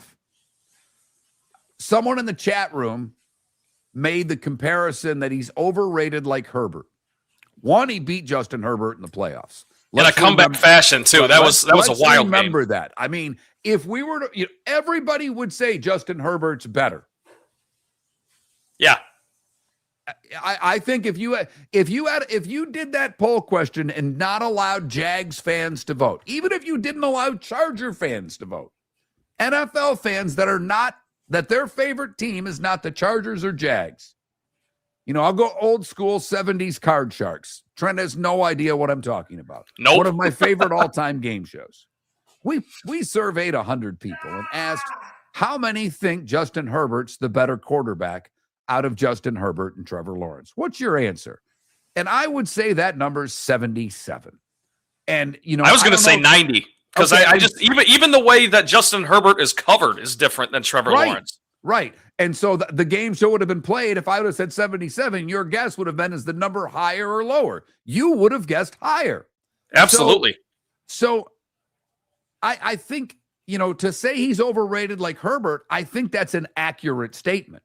I think the success of Lawrence has been sometime when it's there, it's unbelievable. It's gone feast or famine. He's either stunk with them or they've been pretty good. And when they've been pretty good, he beat Justin Herbert.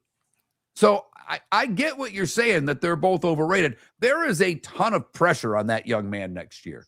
I think there were questions on whether or not he really liked football.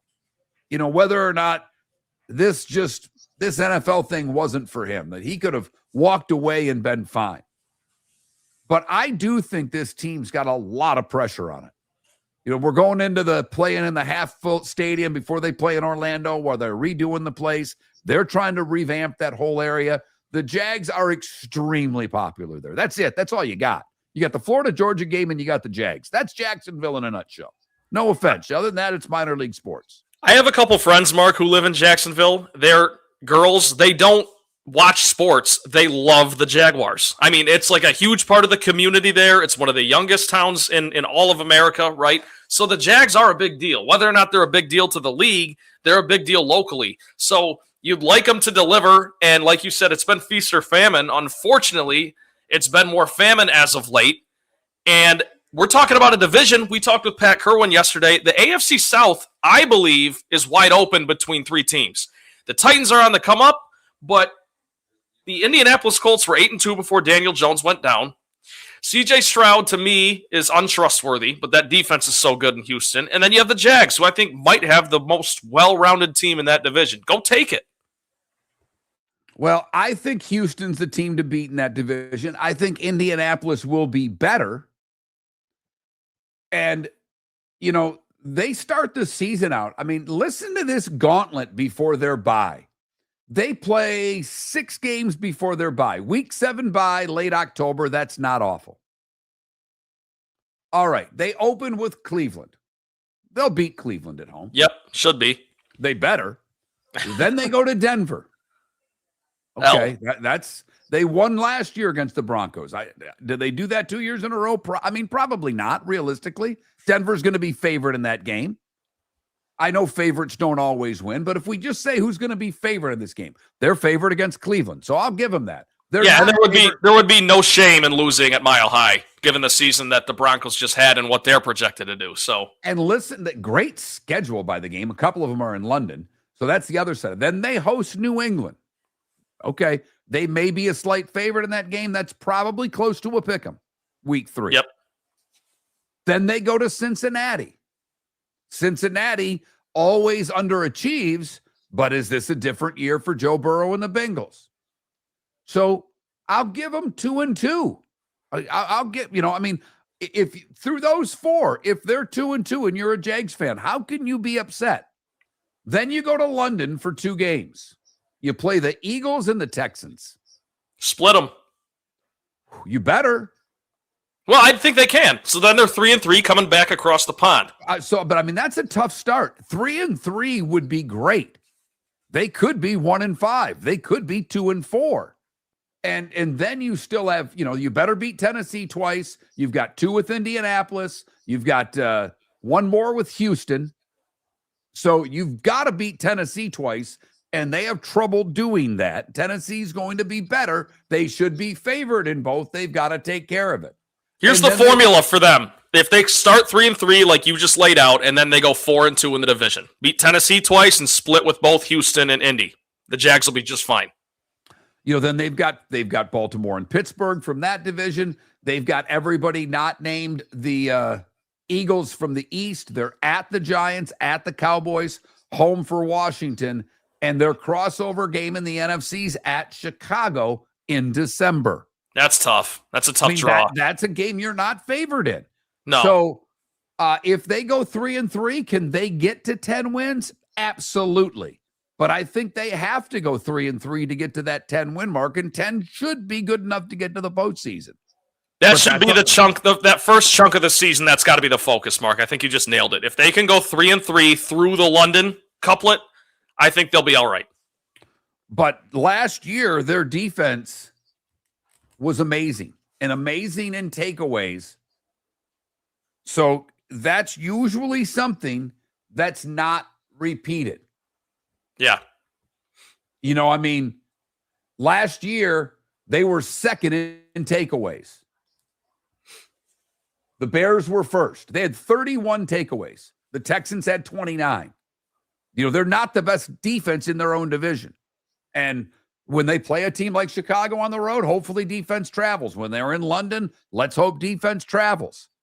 But I look at the Jags, and I apologize because we've done a lot of NFL segments here recently, and we've neglected the Jags, and we're in the Jacksonville market, and that's on me.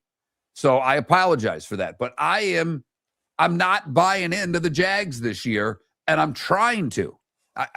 I want them to be successful. We're on in that market. I would hope that they're going to be good. 9.5 is about, that seems like a tough one. I could see this team being 9-8. I could see it being 10-7.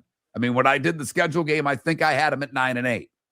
You win one more, you're a postseason team. 9-8? Fringe. In the AFC? Yeah, probably tough. not. Probably not. You're right That's about that. tough. So 10-7 for the playoffs and 10-7 for the over 9.5. I see it. Right. Because I do think, does the NFC or AFC North have 2 teams? Well, that depends to me on the Cincinnati Bengals. I don't think the Pittsburgh Steelers are a playoff team, and I think none of us believe that Cleveland is. In the East, New England, how far back are they going to fall? Do they fall to single digits, or are they a 10-win team after last year? I think schedule, they've got a tough start as well. So I think they're right there in that 9-10 if they overachieve 11 wins. I think they could be as good as they were last year and only win 10 games. Yeah, because of the schedule alone. And you're exactly right. They caught a lot of breaks last year. I think they're going to fall pretty far, to be completely honest. Like I picked yesterday that the Bills, to me, are of teams that I'm picking as a lock to win their division. I've got the Bills in that bucket. I think the Pats are a 9-win team.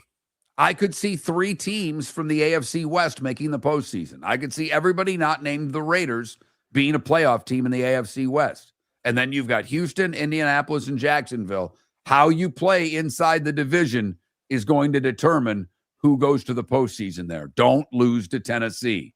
That's the key. But they're going to be better, Trent. I know. It's like the AFC North. If the Bengals could get their crap together, it's the same thing. They're like, just don't lose to Cleveland. That's all you have to do. Not all you have to do, but you get my point. If you lose a game to one of the bottom feeders in your division, it's just you're digging yourself a hole for no reason. And look at, Tennessee's they're going to be coached better. Oh yeah, another year of Cam Ward, he's going to be better. So how can you think that the Titans aren't definitely better than they were a year ago? Yeah, they're not garbage. They're going to beat somebody in that division. I think so too. Cleveland's going to beat somebody in that division. The Raiders are going to beat somebody in that division. So who loses those games? Do the Dolphins and or Jets beat anybody other than the other one? I'm not betting on it. I'm not. No, I'm not either. I'm not either. I think the Bills, this is another reason I think the Bills are so well positioned in that AFC East. No doubt. Miller and Moulton, a little Jags talk in our pro hour. We spent a little time talking about the Rays and their stadium, so we thought the Jags needed their due.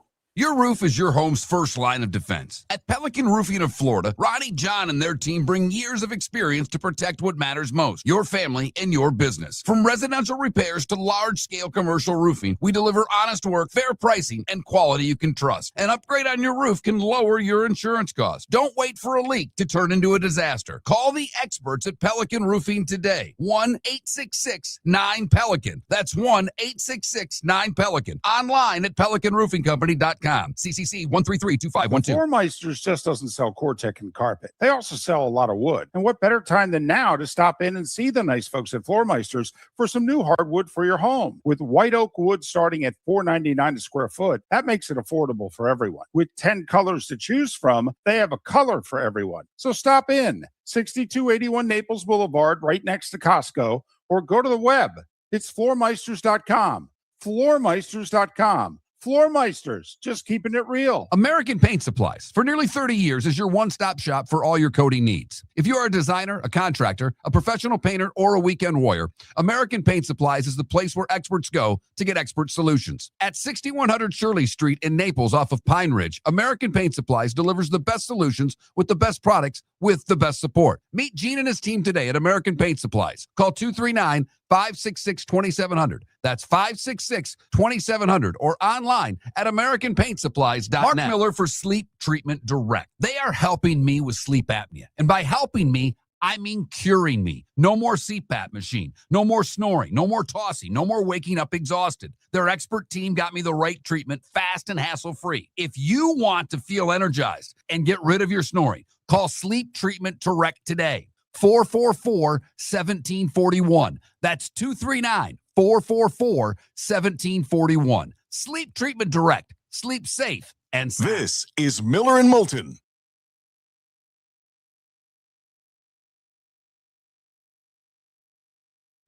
I have no update, Buff. Nothing. I know he went to the hospital, but nothing today that I have seen.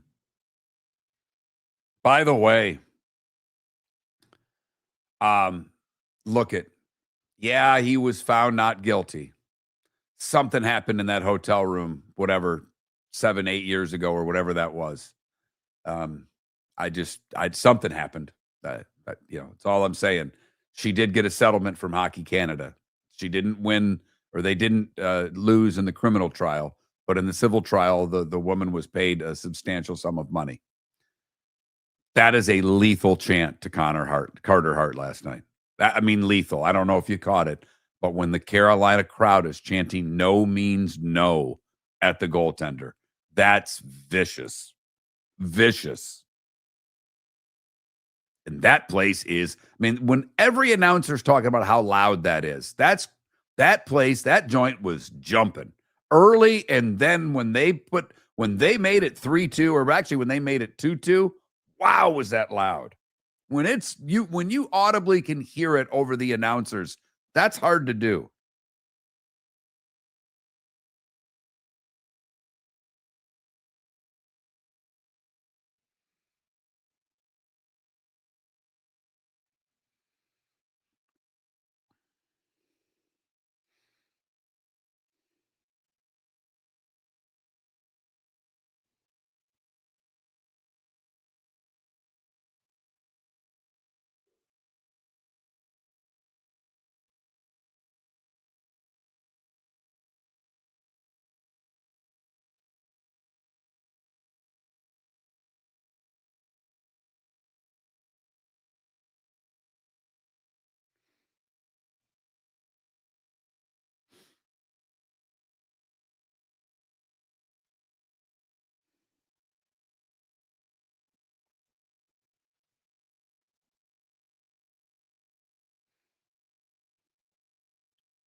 Mark, you're not a scary movie guy, are you? No, I am not. I feel like we've talked about this before, yeah. Last night I watched Silence of the Lambs. Well, that's a good movie. So good.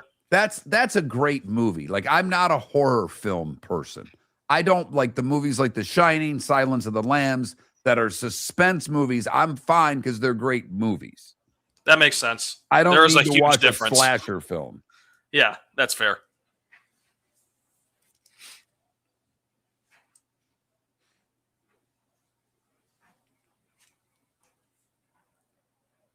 No Deadstruck, but I see it's getting insane reviews, and I will go see it. It looks really good.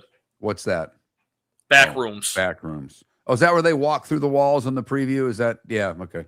Yeah.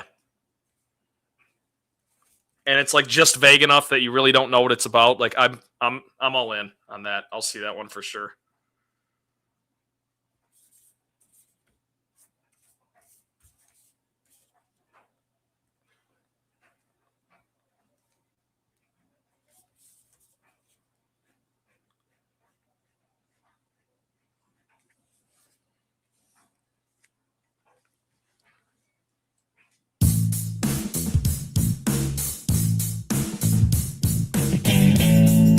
Welcome back to Miller and Moulton. Text the guys what's in your mind at 21,000. That's 21000. And now, here's David Moulton.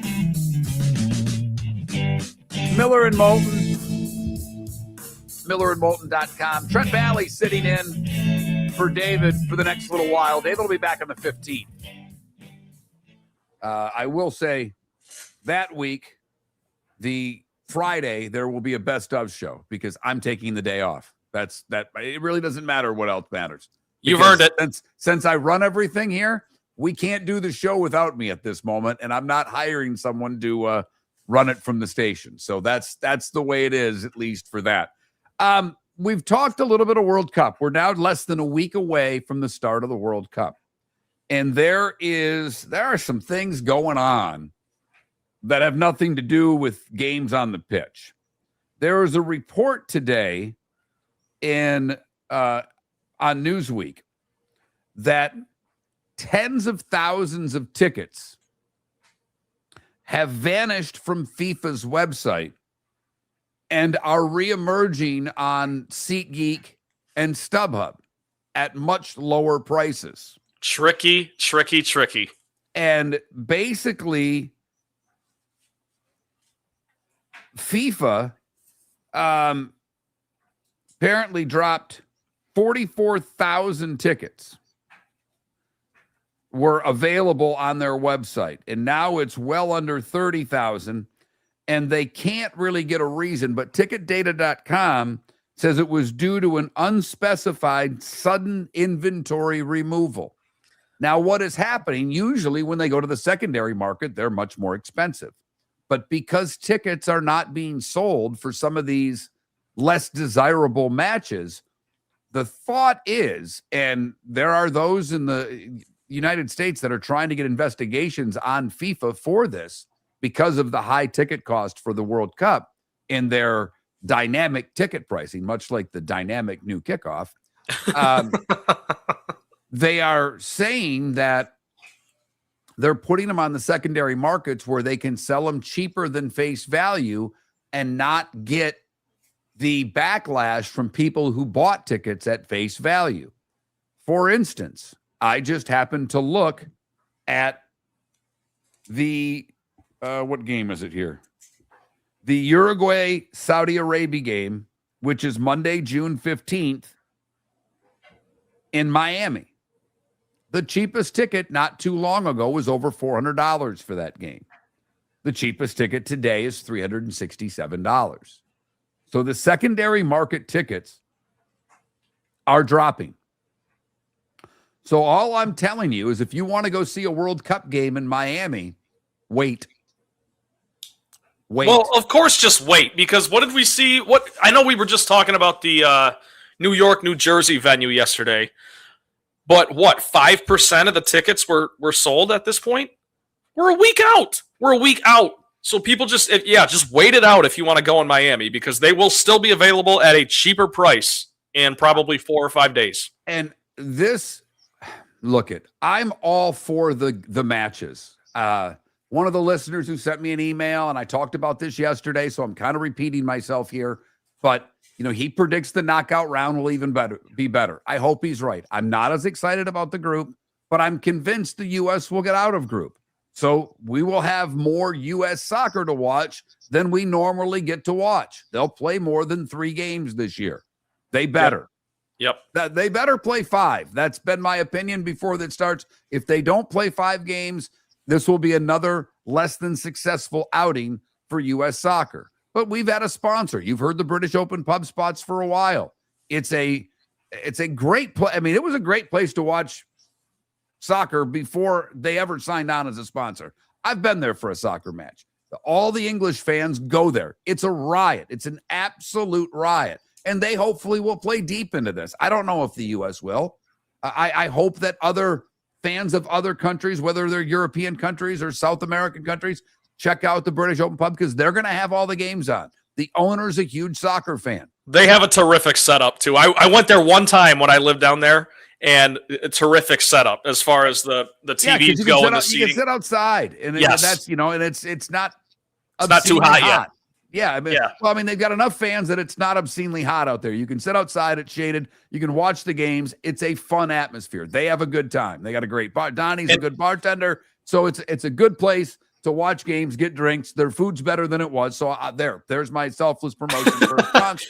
But it's a fun atmosphere, and they've got a good crowd of people, and the chants start, and that makes it more enjoyable. And England is one of the handful of nations that is cup or bust. You know how we say Super Bowl or bust here? It's cup or bust for England, along with... Yeah, and they're... come on. Look, I'm not picking them. I'm just saying they're not going to be satisfied with anything, whereas in the U.S., we win 2 knockout games.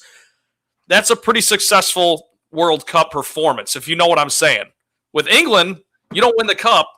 You got a guy like Harry Kane. They're not going to be happy with anything short of... No, they're not, but that's a stretch. I mean, it really is. That's what because I don't know. Obviously, we don't know based on who wins groups how the bracket fills out, what the odds even are. I mean, right. you can get pre-knockout odds, but it all shifts once we find out who's in the actual field. I'm with you. And again, it should be reasonably simple based on how these groups are to see where we go and get from the once we see the groups, or once it's in the knockout stage, of see if somebody has maybe a little easier road than someone else. But obviously, when you've got Germany and you've got France and you've got Brazil, I would start with those 3, and then I would go from there. But maybe there's another country that emerges, and there's other South American countries that are damn good. There's other European countries that are damn good. But I just found it interesting because I've been following not just the ticket prices, but the train fare in Jersey, the other yesterday they announced they're not letting you bring your own water bottle in. I mean, they're trying to gouge at every corner. And by releasing a bunch of tickets to the secondary market, they're protecting their face value tickets that they sold at astronomical prices before the tournament began. So we shall see what comes of this. But all I'm saying is that if you're looking to go to a game in Miami, the tickets are getting cheaper. I've been checking it out basically on a weekly basis for a while, and it seems to be dropping by about 5% a week. So we'll see if that continues between now and the first one Monday, Uruguay and Saudi Arabia at Hard Rock in Miami for the World Cup. Tonight, Game 2, NBA Finals, 5.5. Trent, I think San Antonio wins. I do think they even the series up tonight. I predicted that the Knicks would win games 1, 3, 4, and 6. So if my prediction holds true, I'll take San Antonio tonight. Do you have enough guts to lay the 5.5, however? I do, because I think for how close Game 1 was, it is a little surprising to me because the spread in Game 1 was 4.5 for the Spurs, right? And then it moves to 5.5 for Game 2, even after the double-digit win for the Knicks. So that usually tips Vegas's hand a little bit. So I will take the Spurs to respond in a big way. The Knicks already did their job. They stole home court, so they've already done their job. I think the Spurs feel the urgency and win comfortably tonight. I'll say 8 or more, so I would lay the 5.5. I think they win. I think you're probably right. If I were to bet it, I'd lay the points in tonight's game. A couple of other things that happened yesterday. One, wow, the Carter Hart chants in Raleigh were something else. If you don't know, he was involved in a sexual assault suit that civilly was won by the young lady. She received a sum of money from Hockey Canada. The criminal suit, the players were found not guilty. There's only one of those players playing in the NHL. He's the goaltender for the Las Vegas Golden Knights. The Carolina crowd was chanting "no means no" last night. The NHL is doing everything they can do for this not to be talked about. He didn't answer any questions on it in the presser, and Vegas is basically steering people away from that. The other player, McNabb, who was hit in the face with a puck last night, went to the hospital. I have seen nothing today regarding his status. If I do, we'll keep you posted. Today was the day when the good, the bad, and the ugly, and what's on tap. That's what comes next as we finish the week off. Miller and Moulton with Trent Bally sitting in for David. American Paint Supplies, for nearly 30 years, is your one-stop shop for all your coating needs. If you are a designer, a contractor, a professional painter, or a weekend warrior, American Paint Supplies is the place where experts go to get expert solutions. At 6100 Shirley Street in Naples off of Pine Ridge, American Paint Supplies delivers the best solutions with the best products with the best support. Meet Gene and his team today at American Paint Supplies. Call 239-566-2700. That's 566-2700 or online at AmericanPaintSupplies.net. Cape Coral Police Department is growing and they want you to be a part of it. They're hiring new officers. Starting pay is between $74,000 and $90,000 depending on your experience. And with a $10,000 hiring bonus, you could be making $100,000. Enjoy paid holidays, off-duty details, plenty of OT opportunities. They're also hiring dispatchers and professional staff. So go to CapeCops.com. CapeCops.com. Be brave, be best, be Cape. Your roof is your home's first line of defense. At Pelican Roofing of Florida, Ronnie, John, and their team bring years of experience to protect what matters most, your family and your business. From residential repairs to large-scale commercial roofing, we deliver honest work, fair pricing, and quality you can trust. An upgrade on your roof can lower your insurance costs. Don't wait for a leak to turn into a disaster. Call the experts at Pelican Roofing today. 1-866-9-PELICAN. That's 1-866-9-PELICAN. Online at PelicanRoofingCompany.com. CCC 1332512. Floor Meisters just doesn't sell Cortec and carpet. They also sell a lot of wood. And what better time than now to stop in and see the nice folks at Floor Meisters for some new hardwood for your home. With white oak wood starting at $4.99 a square foot, that makes it affordable for everyone. With 10 colors to choose from, they have a color for everyone. So stop in. 6281 Naples Boulevard, right next to Costco, or go to the web. It's floormeisters.com. Floormeisters.com. Floor Meisters, just keeping it real. This is Miller and Moulton.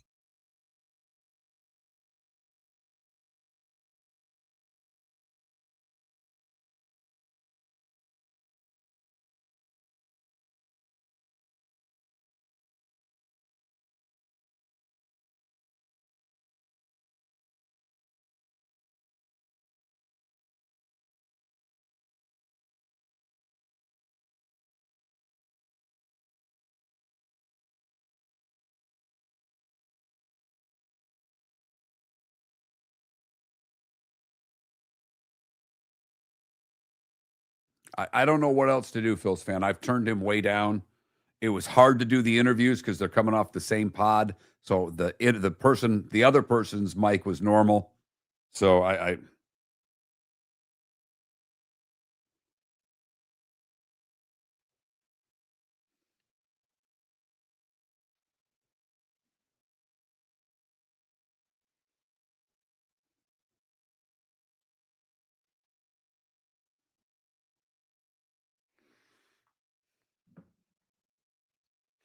I'm going to be a mess on Monday. Not a mess because it's not, but a friend of the show, guy who's been great to us for hell, 20 years. I mean, almost 20 years, not that long, probably 18 years, 19 years, because literally since we've been on, I think he's been helping us out with some stuff, or did for a long time, doesn't anymore because there's just no need. But his son got through the first stage of qualifying. His son's in high school and got through the first stage of qualifying and is going to be on the other coast on the longest day of golf Monday. So I will be following online to see how this young man does. And his dad's on the bag. I don't know if there's a cooler father-son experience that I've heard of. I hope to God they make the Open. That would be something. It's stacked against him, but the kid can play. He was the medalist at the qualifier that he was at. Trent, we got to figure out if you're going to be on that mic when we get on before the show. How to? I won't be on this one. Okay. This is the one that I have at my house. It's just like my backup but one. I think you might have to go in. Like, I don't know if you can go in the settings and you turn it down. But okay. Oh yeah, thanks, Deadstroke. I will do that now. I'm glad you reminded me. Isn't that fantastic? I just think that's so cool. Your kid with a chance to make the U.S. Open. Well, Mark, I know you know this too, but like there is a difference between the Twitch audio and what goes out over the I know, air. but I'm getting texts. Yeah. I can tell in my board that you've been really loud. Okay. And that's why I was trying with Kurt Becker. I was literally turning you down when you asked the question and turning him back up. Gotcha. Yeah, I apologize. I don't know. I mean, this thing has 4 settings and that's it.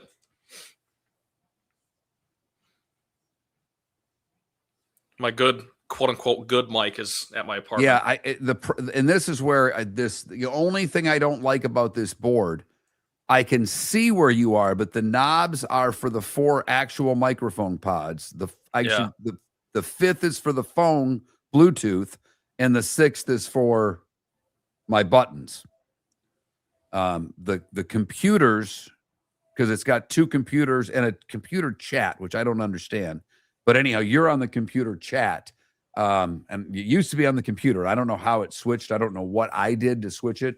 But either way, none of those are with knobs. They are all line feeds. So gotcha. I Monday morning we'll check everything. Yeah, I can lower it. I can lower it by hand. The problem is when both you and the guest are coming off of the same mic, it's different. So it just is, it is what it is.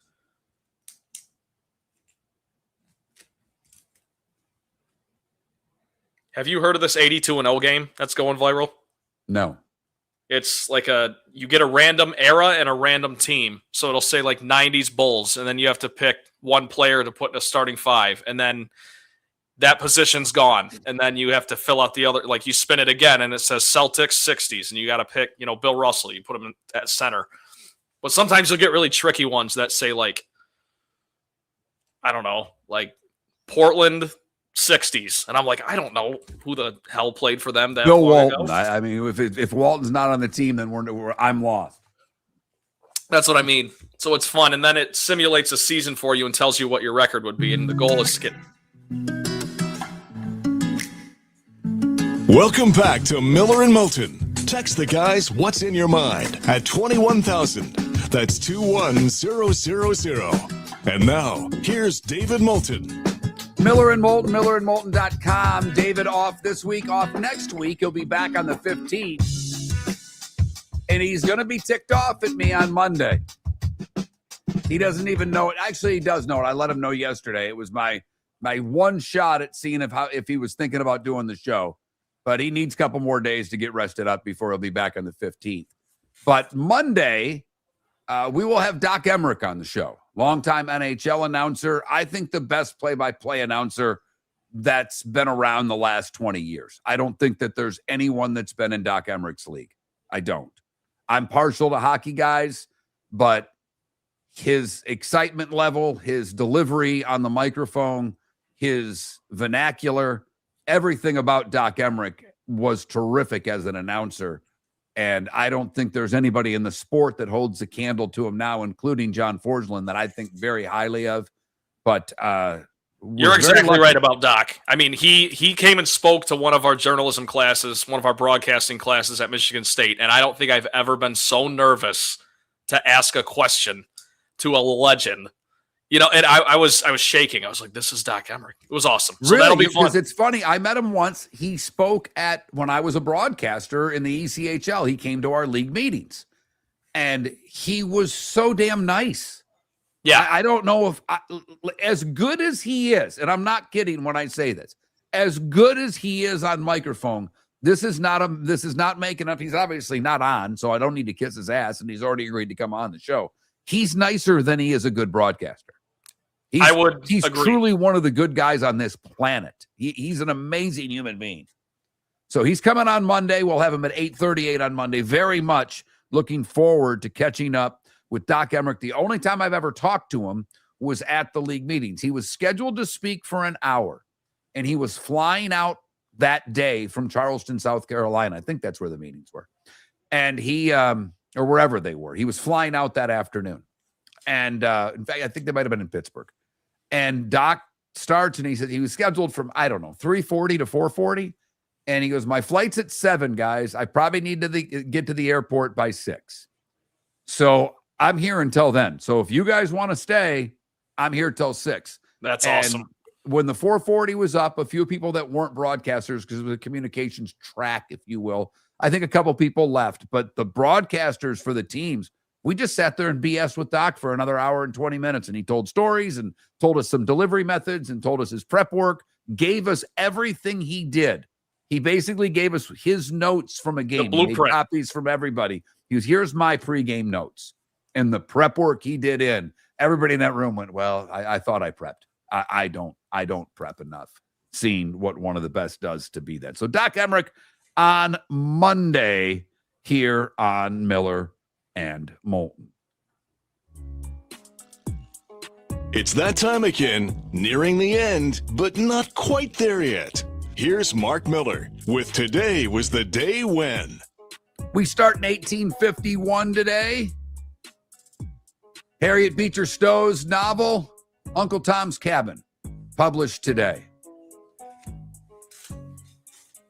Bananas became popular today in the United States in 1876. They were featured at the Centennial Explosion in Philadelphia. I would say that's probably my go-to fruit. If I were, I would do a banana before an apple. Would you really? Yes. Mine is strawberries, but that's... Yeah, and I love straw. Like, my daughter would be with you. She's a raspberry person. She's a food snob already. And they're more expensive than strawberries. But she'll do straw. But, like, you got to throw something away with a strawberry. And That's I guess true. you do with a banana and you do with an apple. But, I mean, to eat a bunch of strawberries is messy. It is. Like, if you're walking out the door, you don't just grab a handful of strawberries. No, You'll but grab a banana, you'll grab an orange, you'll grab an apple. You're working for them, though. Yeah. You get a little reward. General Sherman today in 1884 refuses the Republican presidential nomination, saying, I will not accept if nominated and I will not serve if elected. Basically, go F yourself. So he basically pulled an Eli Manning. If you draft me, I'm not playing here. Exactly. Yeah. Today in 44, in preparation for D-Day, 1,000 British bombers dropped 5,000 tons of bombs at the Normandy assault area as we would prepare the launch of D-Day, which would be on the 6th. It was scheduled to be today, but General Eisenhower decided to postpone it because of weather conditions. Today in 1952, the first nationally televised sporting event. Of course, it was boxing. Jersey Joe Walcott defeated Ezra Charles in 15 for the heavyweight title at Municipal Stadium in Philadelphia. The first U.S. tour by the Stones began today in 1964 in San Bernardino, California. Robert F. Kennedy, shot and killed today in 1968 at the Ambassador Hotel in 1968. Shot today, died tomorrow. Today in 1970, we basically found out the Beatles were done. And it's not because of Yoko. It's because Paul McCartney released publicity materials to promote his first solo album. And he indicated that he was done with the Beatles. The press release is considered the official confirmation that the band was broken up. Isn't the story that Ringo physically went to Paul's house when that was released, and he gave them a handwritten letter from George, Ringo, and John, and Paul basically took him and threw him out of the house? Ooh, I would have to look that up. I will take your word for it. I think you may be right. I'm pretty sure that happened. I heard that in a Howard Stern interview with Paul. So I got to imagine it's true. Yeah, I mean, you got it from the source. Today in 75, Egyptian President Anwar Sadat reopened the Suez Canal. It had been closed since 67. Today in 76, Frampton Comes Alive hits number 1 in the U.S., where it would stay for 10 consecutive weeks. That was the longest streak at number 1 for the entire year. The Blazers win their NBA championship today, beating the Sixers in 6. The AIDS epidemic officially begins today in 81 when the Center for Disease Control reports cases of pneumonia in 5 gay men in L.A. Today in 83, hometown favorite Yannick Noah wins his first and only Grand Slam title, beating Mats Wilander in straight sets. Madonna begins the Virgin Tour today in 1985 in Seattle. The opening band, a little-known white rap trio, the Beastie Boys. Parents were so happy. Not only was the Madonna's Like a Virgin Tour, the Beastie Boys with women in cages were on stage before her. Nothing Lovely. like showing off to the 13-year-old girls in the audience. Today in 01, Tropical Storm Allison makes landfall on the Texas coastline and dumps lots of rain on Houston, causing $5.5 billion in damages. At the time, the costliest tropical storm in U.S. history. Today in 04, Ronald Reagan passed away. Today in 05, Rafi wins his first French Open. And today in 2022, he wins his 14th and 22nd Grand Slam title. Art Donovan, you know who that is, Trent? No. He was a lineman for Baltimore, a tremendously funny man, was a talk show guy on The Tonight Show a million times. I don't know him as a football player. I know him from the stories he told on The Tonight Show. He's before my time. And Bob Probert would have celebrated birthdays today. I'm not going to ask you if you know who Bob, what? You don't know who Bob Probert is? No. Are you serious? I am dead serious. You're fired. I want a full report by Monday or I'll find someone to replace you. And I'm not kidding. How can you be on air in Detroit, Michigan and not know who Bob Probert is? Red Wings? Not only Red Wings, that maybe the toughest son of a bitch that ever played the game. Okay. Holy cow. I'm not a hockey guy. You know that. I don't know. 30 goals, 300 minutes was an all-star. I'm beside myself right now. I don't know if I can continue with this segment. I don't know what to tell you. Robert Kraft is 84. John Carlos, 81. I'm guessing you don't know who that is by the name, but when I tell you the story, you'll know who he is. John Carlos won the bronze medal at the Mexico City Games and was one of the 2 athletes that gave the black salute on the podium.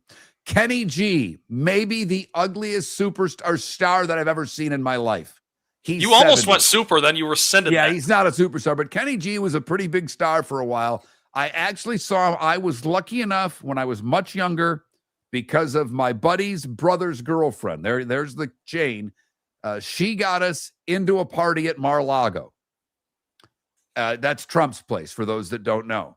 And I did shake hands with Donald Trump because I turned around where my buddy was standing. He was no longer there, and Trump was there. And I was kind of taken aback, and I went, Donald, stuck my hand out and said, great party. He shook my hand and said thanks and walked away. Was he huge in person? Yes. I was standing on a stage, if you will, where the bar was. He was not on the stage, and we were eyeball to eyeball. And I'm 5'8". He's a tall dude. He's a big man. Kenny G is 70. He was at that same party. He is an ugly, ugly man. Mark Wahlberg's 55. Torrey Holt. Do you know who that is? Yes, wide receiver. Yes. Okay. He's 50 and Sam Darnold's 29. Holy cow. I am just out of sorts right now. Time to see life a little bit differently. Here's Mark Miller with the good, the bad, and the ugly. What you got, Mark? Trent doesn't know who Bob Probert is. That's the ugly, okay? We have an added ugly. But for the good, we go to Arizona, where an Arizona police department shared a video of officers and wildlife officials using a tarp to catch a tranquilized bear as it fell out of a tree. Apparently, they had to shoot the bear with a tranquilizer, and when it fell out of the tree, they show the video of the officers catching it. The bear was then relocated. For the bad, we go to Naples, Florida, where a road rage incident ended with a man throwing a bottle at another car. The victim said he was leaving the Grand Buffet in Naples probably about 4:30 after an early bird special, and he was cut off by a pickup being driven by Scott Tackert. Tackert and he got into a verbal argument before they left onto the road. Tackert got in front of him, did a lot of brake checking, then threw a bottle at him. It apparently missed the vehicle, but splashed onto the windshield. And then at a red light, Tackett got out of his truck, walked up to the victim's vehicle, who had its window open, and punched him in the face. Finally, the ugly, we go to Mingo County, West Virginia.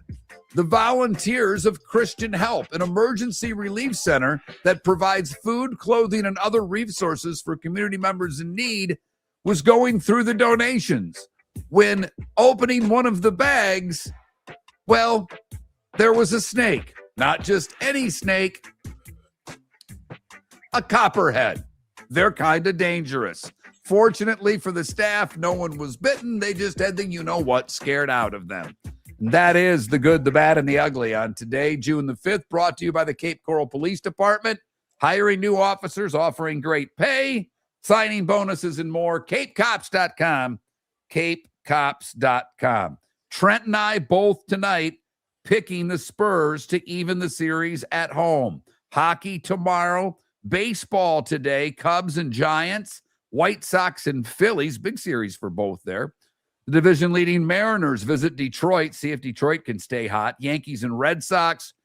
Jays and Orioles. We've already said the Rays and Marlins playing in Miami for 3. Braves and Pirates. Athletics, Astros. Royals, Twins. Guardians, Rangers. Reds, Cardinals. Brewers, Rockies. Diamondbacks taking on the Nats. The Mets are at the Padres, and the Angels taking on the Dodgers. The Memorial continues in golf, and I'm guessing there's a NASCAR race this weekend. On Monday, when I do the starting 5, I will know where the race was, and I'll be able to tell you who won it. Lovely.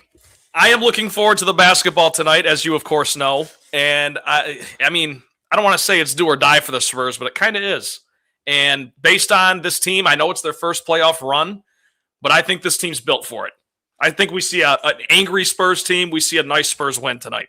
There's a chance, if he can do it early, if Trent has a difference of opinion than our old producer Felipe, I may bring the 2 youngins in to talk NBA next week. There is a chance that will happen if Felipe can get out of bed and stay awake for an entire segment.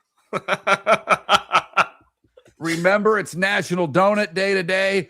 I'm guessing you can get a free donut because someone told me they did at Dunkin'. I don't know if any place else is giving free donuts. I know the place that I would get a donut at isn't offering free donuts, but I would still pay for them because they're much better. The local place, Trackside, they're amazing. Never found a donut place in Tampa. Never even looked for that matter. No, I'm heading up there today, but it's going to be too late for donuts. Well, you had so many better breakfast options in Tampa. No, I don't know about that. I never found them. If there were, I did not. We got a lot of old people in Southwest Florida. You know what they like? They like to go out to breakfast. There are good breakfast joints around here. I will never go south on the breakfast joints in Southwest Florida. Have a great weekend. Trent will be back with us on Monday. Trent, great week, buddy. We'll talk on Monday. Have a good weekend, everyone. The Floormeisters just doesn't sell Cortec and carpet. They also sell a lot of wood. And what better time than now to stop in and see the nice folks at Floormeisters for some new hardwood for your home. With white oak wood starting at $4.99 a square foot, that makes it affordable for everyone. With 10 colors to choose from, they have a color for everyone. So stop in. 6281 Naples Boulevard, right next to Costco, or go to the web. It's floormeisters.com.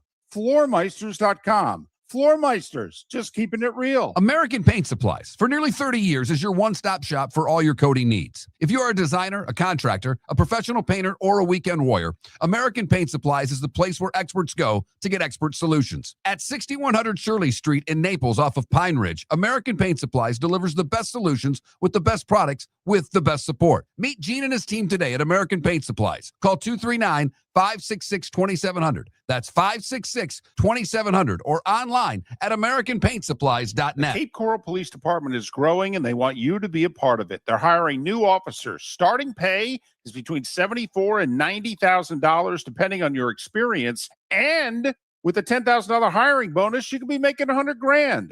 Enjoy paid holidays, off-duty details, plenty of OT opportunities. They're also hiring dispatchers and professional staff. So go to CapeCops.com. CapeCops.com. Be brave, be best, be Cape. Mark Miller for Sleep Treatment Direct. They are helping me with sleep apnea. And by helping me, I mean curing me. No more CPAP machine. No more snoring. No more tossing. No more waking up exhausted. Their expert team got me the right treatment fast and hassle-free. If you want to feel energized and get rid of your snoring, call Sleep Treatment Direct today. 444-1741. That's 239-444-1741. Sleep Treatment Direct. Sleep safe and sound. Your roof is your home's first line of defense. At Pelican Roofing of Florida, Ronnie, John, and their team bring years of experience to protect what matters most, your family and your business. From residential repairs to large-scale commercial roofing, we deliver honest work, fair pricing, and quality you can trust. An upgrade on your roof can lower your insurance costs. Don't wait for a leak to turn into a disaster. Call the experts at Pelican Roofing today. 1-866-9-PELICAN. That's 1-866-9-PELICAN. Online at PelicanRoofingCompany.com. CCC 1332512. No!